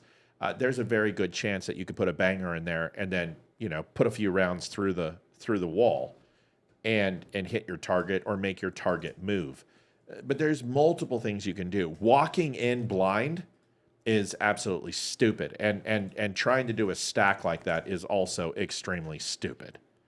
You can also come around the other side too. Just because that's the easiest egress and regress point doesn't mean that's the one you take. Going around a corner where you are facing, and then have to literally flip your angle from 45 degrees is a vulnerable position. Come around the other side of the door. Stack the wall and have your point man pie the corner until you see that guy and you see his rifle, which is the first thing you're going to go see. And then to throw a banger in there and then go clear him. It's not that hard. Can't stand these stupid fucking videos. Sorry. Totally off topic. That was number 7.5. Yeah, there's a reason why we can only watch some military shows and movies, because if they're not done correctly, you pick them apart and it's just a pain in the ass to watch. So, John says we never trained that way. Oh, that wasn't a training exercise. Those are some dickheads playing airsoft. Oh, really? Yeah, but you could. But there's plenty of ways. Listen, even in airsoft, you can go ahead and do it right. Right? That's what I'm saying. You can do it right in airsoft. But no, I know you never trained that way, John, because the same government that trained you trained me. Throw a banger in there. That's it. The first guy that went down would have dumped a mag through the wall. Absolutely, I would have dumped a mag through the wall. Unless you're looking for a hostage or an HVT, then I'm going to throw a banger in there. That's it. Or I'm going to draw the guy out, right? And pop smoke in there. Whatever. There's a lot of non-lethal ways you can get that guy to move and bug out, including putting one through the wall. But just pie the damn corner. That's all you got to do, and not come from the opposite end. If the first guy drops, pull back, reassess, and re-enter. I mean, come on. That's right. You're dead. You're dead. I mean, your first buddy goes down, and you don't creep a room. Once you pie it out, you enter. And you don't enter with your frickin' firearm extended out like this either, so the guy can grab it. Look at this. I mean, there's absolutely no CQB or CQC tactics going on here. That's not how you enter a room. I know that. You and thrust that's just from watching yes, shows. You thrust the weapon into the room, and you assume where the target's going to be. Come on. Matt said in his head, "I'm sorry, but I'm not." No, I'm not very sorry. Not very sorry. Once again, grenades are great if you have them. If you have them. This isn't the days of Vietnam. And I wasn't in Vietnam. And I'm pretty sure that grenades were not readily available in Vietnam. They weren't readily available in Iraq. They weren't readily available in Afghanistan. And it's just because of the sheer volume and logistically getting them to the front. No slicing a pie in a hostage situation. Yeah, but because you have a hostage doesn't mean that the guy's got it pointed to his temple. Having a high-value target or a hostage situation does not mean that that person is gun to temple or using them as a shield.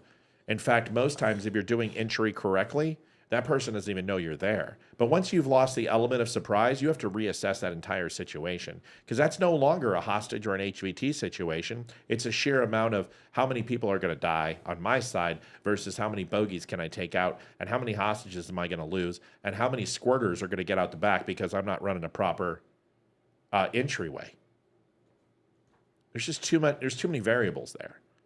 But you're going to get squirters, and you also don't know, once you lose the element of surprise, you don't know what's threat and what's not. You don't know if hostage is threat. Why do you think every single unit that goes into these type of situations, and anybody that breaches doors and kicks doors for a living, they zip tie the hostage as fast as they zip tie any type of bogey, because they don't know. They don't know if that person is simply acting like a hostage. They don't know if they got a vest on. Everything's a threat in that environment. Everything. Once you lose the element of surprise, even if you have the element of surprise, it's still a threat. Okay. Number 6, baby. Number 6. Numero 6. The Epstein documents unsealed. Explosive revelations link Prince Andrew and Bill Clinton to Jeffrey Epstein, reigniting scrutiny over their connections. That's and still nothing's happening. That's my point. I mean, this is like this is where, like, if you want to be pissed at the government, this is where you're pissed at the government. There's no accountability here. We're still in the same exact situation with Epstein, with Ghislaine Maxwell, is that she was going to turn state's evidence. She was going to go ahead and where's all that information? This is why when everyone was saying, oh, Hunter Biden is going to be in jail, Donald Trump's going to be in jail, they will never hold each other accountable. They've got too much shit on each other. That's right. One of them goes down, they all go down. That's not going to happen. Yeah. Mike says in the airborne infantry, grenades were hard to come by. Normally, squad leaders and team leaders got them in a unit. They were readily available. If you're running ops, yeah. If you're an operator, you've got access to whatever the you want. But if you're just infantry or ground pounder, no. We got to talk about drone warfare because there's some scary shit happening with that. If we have enough time, we will. Number 5, Biden withdrawals. I'm going to start blowing through these. Yep. Biden withdrawals from re-election, and he announced the withdrawal. This was the kiss of death for Democrats. Absolute kiss of death. Number 4, the Baltimore Key Bridge collapses. I believe, hands down, we should have an Emmy for our coverage. I'm not kidding. I understand we're not on TV, but that coverage should have made us. Because, man, I took so much shit for that coverage, and I'm sorry. We crushed it. Absolutely crushed that coverage of the Baltimore Bridge. We broke down the analysis. We went after the BS about thermite. I explained the logistics of the actual vessel and how it could do that. I showed you the channeling. I showed you the push that it got and why it veered off. I showed you how steerage locked up. I showed you how it lost communications and lost power. I showed you the shifting of the cloud plume on this thing. I explained to you how it wasn't China. I explained to you the physics of how the bridge went down and that it was a dual pylon bridge and that was ultimately the design of it. We covered everything. How many people end up dying? I don't remember. Or did anyone die? There were quite a few cars that went in. Remember, I even called that too and told you that there were cars that went in and people did die. There were people working on the bridge. Oh, yeah, you can see the cars on it right now. Yeah, there were vehicles on it. We broke this all down. Yeah. And what happened is I got a high resolution video of this and we put it out. I was able to blow it up. I was actually able to show you what people thought was thermite, overall arcs from power lines and power cables. We crushed this coverage. We crushed this coverage.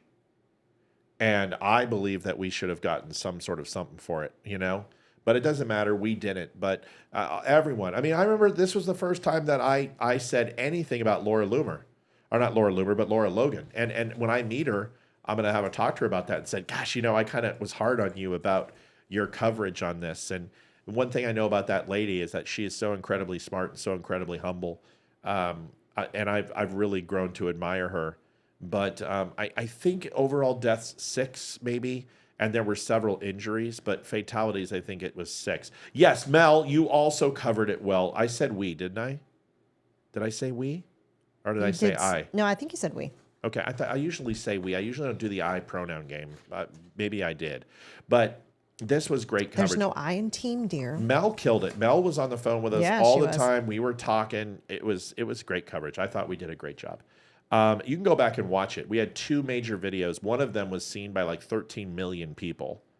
And of course, Facebook demonetized the video and didn't give us any dollars for that. We probably lost about $16,000 on that video because they demonetized and wouldn't pay us for it. But man, I had a blast. It just makes absolutely no sense. That's what they do. Well, they do what they always do. Disinformation. We're right next to the Key Bridge. What the fuck? Like, all them people in the... I wanted to know what the bang was. Yeah. Good coverage. That was fun. Yes, Mel, you crushed it with us. Hurricane Milton devastates Florida. That was a big one. Huge hurricane that came in and then was a massive, massive conversation in 2024. Trump survives assassination attempt on July 13 in Butler. Fight, fight, fight. Yeah. Paul, you should... Well, if you guys haven't seen it, go watch it. I think he's replying to somebody. Oh, I think he's getting to Tina. Sorry. No, he's replying to somebody. They're talking about Desert Storm. Okay, never mind. Apologize. Yeah, our coverage for that event was unbelievable. Like, it was unbelievable. Yeah, because we came on when it happened. Yeah, but we did a lot. We've done a lot of that over the years. We've covered some things really, really well. I thought we covered the Butler assassination extremely well. I thought we broke that down. I thought we covered the Tennessee bomber and the Nashville. You covered the attack on Israel a year ago. Yeah, crushed really that. Well. We covered the entry into Ukraine. We covered the elections. We've done a very good job in what we do. I'm proud of what we do. Number 1, 2024 president election results. That's the number 1. Olivia and I both agreed. Yep. Donald Trump winning the 2024 election was the biggest story of the year. Time person of the year, man of the year. Thank you very much. It was incredible. Go ahead, Liv. And if you noticed, drones was not on the list. Well, we're going to talk by me. I said no D word on Yep. this list. I've got None. some honorable mentions, and drones were one of them. Because, and I took it off the list. yeah, because I know we don't want to talk about drones, but once again, it was a crazy year. Some honorable mentions: Hunter Biden's felony convictions and subsequent presidential pardon. RFK Jr.'s campaign suspension and Trump endorsement. The dismissal of the 2020 election interference case against Trump was huge. And then Biden's commutation of 1,500 sentences highlighted his overreach. Mainly the death row ones, as well as that judge in Pennsylvania, the Kids for Cash one. That was big too. What a douche. What a douche. Overall deaths. Obviously, just the most recent, Jimmy Carter. He celebrated his birthday. And just recently, and I believe he celebrated his birthday in August, maybe March. I don't know. But then he died just the other day. Nobel Peace Prize, Nobel laureate, humanitarian efforts, horrible president, but otherwise. Good human being. Yeah, Alexei Navalny, who was the Russian opposition leader, was killed, a lot of people think, by Putin. And I think he ran the RIJB. I don't remember the name of it. I'm too tired. Maggie Smith. Maggie Smith. British actress and Harry Potter, Professor McGonagall. Oh, loved her dearly. Loved her dearly. That one hit almost as hard as Snape. No, it didn't, but it still hit hard. Donald Sutherland died. That's one who we loved. We love Kiefer and Donald. Yeah. I think Donald Sutherland was just an amazing actor. Yeah. So good. Such a character actor. Shelley Duvall died, known for Popeye and known for her role in Roxanne as the waitress with Steve Martin. She was olive oil in Popeye and did many other things. Shannon Doherty, known for Beverly Hills 90210, and she passed away. Music-wise, Quincy Jones produced Michael Jackson's Thriller. Chris Christopherson, Rubber Ducky, also fantastic singer. Did some work with Barbra Streisand. Liam Payne, who was a member of the British boy band One Direction. Are you okay after that, Liv? Because I know you were. Hayden was a bit devastated about that one. Yeah. But I didn't even know who the guy was. I know, I was just teasing. Yeah. Willie Mays, American baseball legend, Braves. Willie Mays Hayes. Willie Mays Hayes. We think on the same wavelength. Dikembe Mutombo, Mount Mutombo for the Denver Nuggets. I loved him. He was Congolese American, an incredible basketball player, was a defensive stalwart. Had a chance to meet him at a Colorado Avalanche game, and he came out with, I don't know who he came out with. Damn it. This was inaugural season. This was 95, 96. But he came out with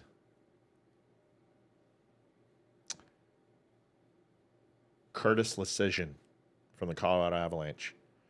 And he and Curtis Lecision came out. And I swear to God, I'm a big guy. And this guy. How tall is he? 7'1", jeez. Maybe. I don't even know. Huge. Some say the biggest basketball player of all time. Some say. Okay. Let's see. I don't care about fashion designers. Science and literature. Daniel Kahneman. He's Israeli American. He was a psychologist, Nobel laureate. Edna O'Brien, acclaimed Irish novelist as well. And O.J. Simpson. A cut above the rest. Just could slash through the hole as a player. You know? If the glove don't fit, you must acquit. Yep. That was a good show, though. They did a good job on that miniseries. Remember? Yeah, I do. I just was trying to think of more one-liners. About him. You know, every time they had at the beginning of the game, and he had to call heads or tails. It was always heads. Toby Keith. Oh, that's one you didn't mention. I was done. He's not on the list. I got him right here. He's not on my list. Well, I'm sorry that your list is insignificant. You added it in after you printed it. Maybe. Dr. Ruth Westheimer, renowned sex therapist and media host, also known as just Dr. Ruth. And I thought she died like 40 years ago. I mean, she was on the Johnny Carson show, for fuck's sakes. I watched her when I was like 7 or 8 years old, Dr. Ruth. Dr. Ruth died. How much was she? Like 96 years? So 96. 96. 96. And Toby Keith. Toby Keith, a country music legend, avid veteran supporter, created Taylor Swift's career, and the bitch who didn't even show up and say any words about him. What a horrible human being. One of my favorite songs in the world is Red, White, and Blue. Oh, yeah. Play that out of the vehicle driving after 4th of July. Yep. Windows down, loud as we could. Yep. I love that song. And it's a little too late. I'm a little too Get a blue. boot in your ass. That's the American way. Yeah, what's that? What's the song I'm thinking of? Oh, it's a little too late. I'm a little too blue. Oh, it's I know what song you're talking about, but I can't think of it. It's Toby Keith's song. I know. That's what I can't think of the song because I love the video where he's got her roped to the chair and he's bricking her in down in the basement, gonna kill her. And then he puts the last brick in and I haven't seen the video. She stands up and he bricks himself in and he's like, baby, honey, I didn't mean it, honey. Come back. come back. But it's I'm a little far gone. Come on, what is that? A little too late, I think. Is it a little too late? Hold on. It's a great song. It's like, I think he sounds. See, again, I can do the deep songs. Oh, Matthew Perry also. Yes, Matthew Perry, also another one. I didn't get a little too late. A little too late, and a little far gone. Yeah, I went to a Toby Keith concert when I was 17. It's a little too late. Yep. I'm a little too gone. All right, cut it, or we're gonna get. Hanging on. So I'm letting go while I'm still strong enough to. Yeah, I have to Love say I love Toby Keith, and every year we'd have big country artists come up to the fair in August in Montana, and that's my first concerts was rodeo concerts, and I saw Toby Keith, Jody Messina, Black Hawk, Sons of the Morning Desert, several people. But I have to say, Jody Messina opened for Toby Keith. She put on a hell of a show. Toby Keith, I was bored. Well, He stood behind the mic. He really didn't do much. He struggled with some things back then too. Yeah, so I mean this wasn't like 96 or 97. He had his own demons. Yeah, so I mean, he was kind of boring, but then I see in later years he wasn't. But the cool thing was I got to get up to the front because considering it's in a rodeo arena, we're on the floor. And I made my way up to the gate and I was trying to take a picture with my film camera, because that's all we got. And he actually saw me and he went like this to get off the mic. And then he went to the side and smiled for me and I got the picture. So I thought that was neat. Yeah, we Bouncing Bar at the Cowboy Bar. We had a lot of people. Like we had Kenny Chesney, we had Firehawk. Is that the name of the band? Blackhawk came. That's who I saw. I saw them too. Blackhawk came down. We had Tim McGraw come down. Faith Hill came down. Rascal Flatts played, and they would all come in for rodeo in Wyoming. Mm-hmm. And they all would come in, and I was bouncing bar at that time. I would serve, and then I would bounce too on busy nights, me and Greg Crawl. And Greg was 5'6" and whiter than he was tall. And I was 6'4", and I was good shape back then. A little on the scrawny side, but I could handle myself, and bounced bar there, and we had some fun nights, and had some great stars come through, and got to see a lot of country. My one great story is at Def Leppard in Houston. Now, Olivia and I have seen Def Leppard quite a few times. We're very big Def Leppard fans, and probably... Ironically, your first concert was Def Leppard. My first arena concert was Def Leppard, and we took both the kids to their first concert, which was Def Leppard. Correct. And I saw Def Leppard at 13, 15, 17. 19. I've seen Def Leppard, I want to say 13 times. The only other band I've seen more than Def Leppard is Jethro Tull. Because Jethro Tull is one of my favorite bands of all time. But anyway, so we are in Houston. We're on the second level, but we're right there. Like the walkout stage from Def Leppard is, they're 100 feet, no, 50 feet, 60 feet away. And the band would come out and play and whatever. They would play two steps behind acoustic. And anyway, Joe Elliott, who's the lead singer, walks out to the edge of the stage, and he's there, and he's got the mic. And he's like, "What's going on, Houston?" Everyone goes, "Ah." And then he's like, "This next song is one of our favorites, and we're going to play it for you." And I'm like, "Let's get fucking rocked." And he starts laughing. And he looks up at me and he goes, "That's right." He starts laughing. "That's right." And then all of a sudden, "Do you want to get rocked? Let's get that." It was awesome. That was pretty funny. It was awesome. Yeah. And then the kids were like, my ZVP, Zone Vice President, was there, Salazar. We took him in Houston, and he comes over to me. He's like, "Wow." But the kids were like, "Joe Elliott talked to you." And I'm like, "Yeah." It was kind of fun. But he came up and pointed out, he's like, "That's right." It was great. Yeah. I remember the Toby Keith concert afterwards because I was like, 16 or 17? All the moms growing up in a small town, all our parents knew each other. So went with a huge group of friends. All the moms are there, stand outside of the rodeo arena waiting for us when the concert's over. And they're all talking about, "Gosh, I wish we could have gone to that concert. Toby Keith is so handsome." And I never understood it until I became a mom and was like, "Yeah, these older men can be handsome." But I was like, "He's not cute. What are you talking about?" Yeah, well, he had something special. He just had that rugged blue collar look about him, and I always thought he was a good looking man. Well, once I became much older, I thought he was handsome. Much older. So the only other story I have, it's not as spectacular, and a lot of people probably have no idea who I'm talking about, is besides the fact that I knew Glenn Phillips and Dean Dinning from Toad the Wet Sprocket, and they grew up on the beaches of Santa Barbara, California. We used to surf there, and I knew them both. And they used to play Walk on the Ocean before their Bread and Circus album and before Pale. Walk on the Ocean, which was their most popular album. Fear was their most popular album. It was a great one. But Bread and Circus, in my opinion, is hands down one of the best albums out there. It's probably top 15 in my collection. But I was at the Glenn Miller Ballroom in University of Colorado.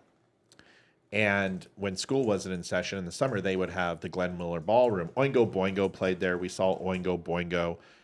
We saw Rage and Arb and the Redheads, Big Head Todd and the Monsters. Great music. Gin Blossoms played there. Toad played there. But Social Distortion was coming in from California, and I was a sick boy. Like, I was white T-shirt, rolled up Levi's, chain in the pocket, cigarette pack in the arm, Ray-Ban sunglasses, and pompadour hair. And my brother and I went there, and we were walking around the backside of Glenn Miller, just walking around waiting for the concert. We were a couple hours early. And there was only going to be like 500 people there. It's Social D, I mean, they're a very popular band in the punk scene. And I come around the corner, and there is Mike Ness, the lead singer of Social D, who is like my hero. And I walk by, and I'm like, "Oh my God." And he is playing a 67 Les Paul mahogany red B.B. King version Lucille. And he's playing it without he has a little pig nose amp, belt clip amp, and he's just sitting there and playing. And then behind him, he has a Martin guitar. I believe it was it was a Martin. No, it was a might have been a Fender. Doesn't matter. Anyway, he has an acoustic guitar, and he has two of them. And he's just out there just smoking a cigarette, drinking a beer. And I walk by, and I'm keeping my head low, and he's like, "What's going on?" And I'm like, "Nothing." And he goes, "You coming to the concert?" I'm like, "Yeah." And he's like, "Nice." He looks at my brother. He's like, "How are you doing, man?" He's like, "Good." He's like, "Good." Now, these are the days after his heroin days and all this. And I'm like, "That's a beautiful guitar, man." And he's like, "Thanks." She sings sometimes. She sings sometimes. She doesn't.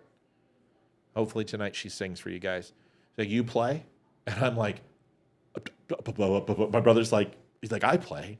And I'm like, I know a few chords. He says, you know blues? Can you play the blues? I'm like, yeah. He's like, you do an open chord blues riff? And I'm like, sure. Fuck, I don't know. And my brother starts bum bum bum bum bum bum bum bum bum bum bum bum bum bum bum bum bum. And I'm following suit open. You know, my brother's doing it at full chords. And we fucking get to jam with Mike Ness.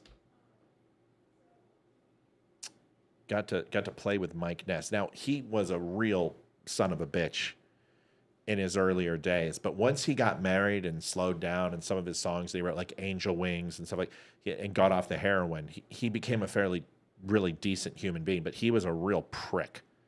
But he treated us like gold. And we sat down there, smoked a cigarette, and drank a Rolling Rock with Mike Ness and played blues riffs as he jammed out on his pig nose and played lead for like 20 minutes before the concert. And it was awesome. And I don't have any pictures. There were no. We didn't have cell phones back then. There were no cell phones. We didn't do roll cameras. I mean, it was just. I got an autograph. He autographed Social Distortion, the epic release of Bad Luck for us. I had a vinyl of Bad Luck, and he signed the Social Distortion epic release, and it was King of Fools, right? King of Fools? Because there was Social Distortion with Ball and Chain and Story of My Life. And then he came out with purple and gold cover where King of Fools was on there. Anyway, that's the cover where he's jumping up and he's got a Les Paul and he's kicking the legs up in the air. And he's in a black shirt with a black pants. It was this one. And then we'll go. Yeah, here it is. Somewhere Between Heaven and Hell. That's what it was. Sorry, it's been a while. But this is the cover. There it is, Mike Ness. And he signed it in silver marker right across. And I don't remember what it said. Oh, and it says it said to my good friends and sick boys, Mike Ness. That was it. Because sick boys is kind of like we're dummies. You listen to Social D, you're a sick boy. He said to my good friends and two sick boys, Mike Ness, something like that. It was fucking awesome. Like it was one of the best nights of my life. I'll remember it forever. So anyway, I've been to a lot of concerts. I love music. Any other musical stories that we got, or is that it? No. We know Still Point. Yeah, we do. We absolutely do. Those are our boys. We got a song written specifically for us by Still Point. We do. Yes, we do. And you've heard it. It plays all the time. By the way, Still Point has a new album coming out. We're very excited. They are in the studio, and when's it coming? I don't know, but it's coming. If you have not listened to Still Point, go over to iTunes and give them a listen. We're gonna do our best to continue to bring you that amazing band. So love Still Point. Love them. They are amazing. Anyway, folks, Happy New Year. I was just telling on the Rumble chat when we went and had our wand duel with our Roman candles back in Texas. Yeah. And I'm like, I don't think we'd been drinking that night either. That was just fun.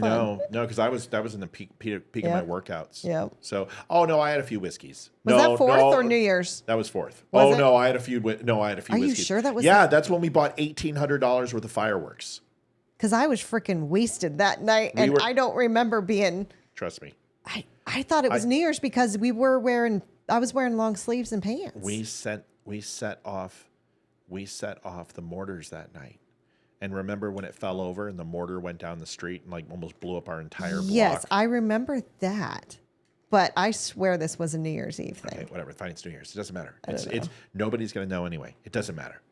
It just doesn't matter. The story works. New Year's or no matter how. In Texas, you could freaking buy freaking huge fireworks. Oh yeah, like literally, you had 200-300 footers that would go off. That would be, 50 yards to 100 yards in diameter of explosions. I mean, we're talking like we're sending shells vertical. Like it was. Yeah, we had a huge fireworks party. We went by like $1,800. The entire box of fireworks did not fit in a half-bed truck. That's how big the box was. Yeah, we bought a lot of fireworks, and our entire cul-de-sac did. We had so many. Yeah. Anyway, I want to make sure we're not going to stay on for New Year's. We're going to spend some time with the kids. We're going to go watch my hockey game. But I wanted to tell you guys, Happy New Year. We appreciate everything you do. Thanks for the donations. Thanks for taking care of us. We're looking forward to an awesome 2025. We're very excited about the show's future. We have a lot to look forward to, and it's going to be even better with all of you. So please have an amazing year. We're almost out of the holidays. We can kind of get refreshed and not. I know a lot of times people have blues during this time. Don't. Keep a smile on your face. Be happy. And I haven't seen Amy Stamcombe tonight, so I hope you're doing okay too, Amy, and you're having a good holiday. But just want to tell you guys we love you. I know she's been having internet issues, but I heard. Appreciate you guys. Love you guys. Liv, you get the last minute. Go for it.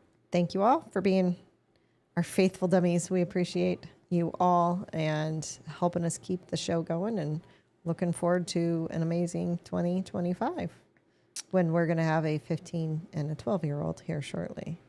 Yeah, it's gonna be scary. Hayden's gonna be driving in 6 months.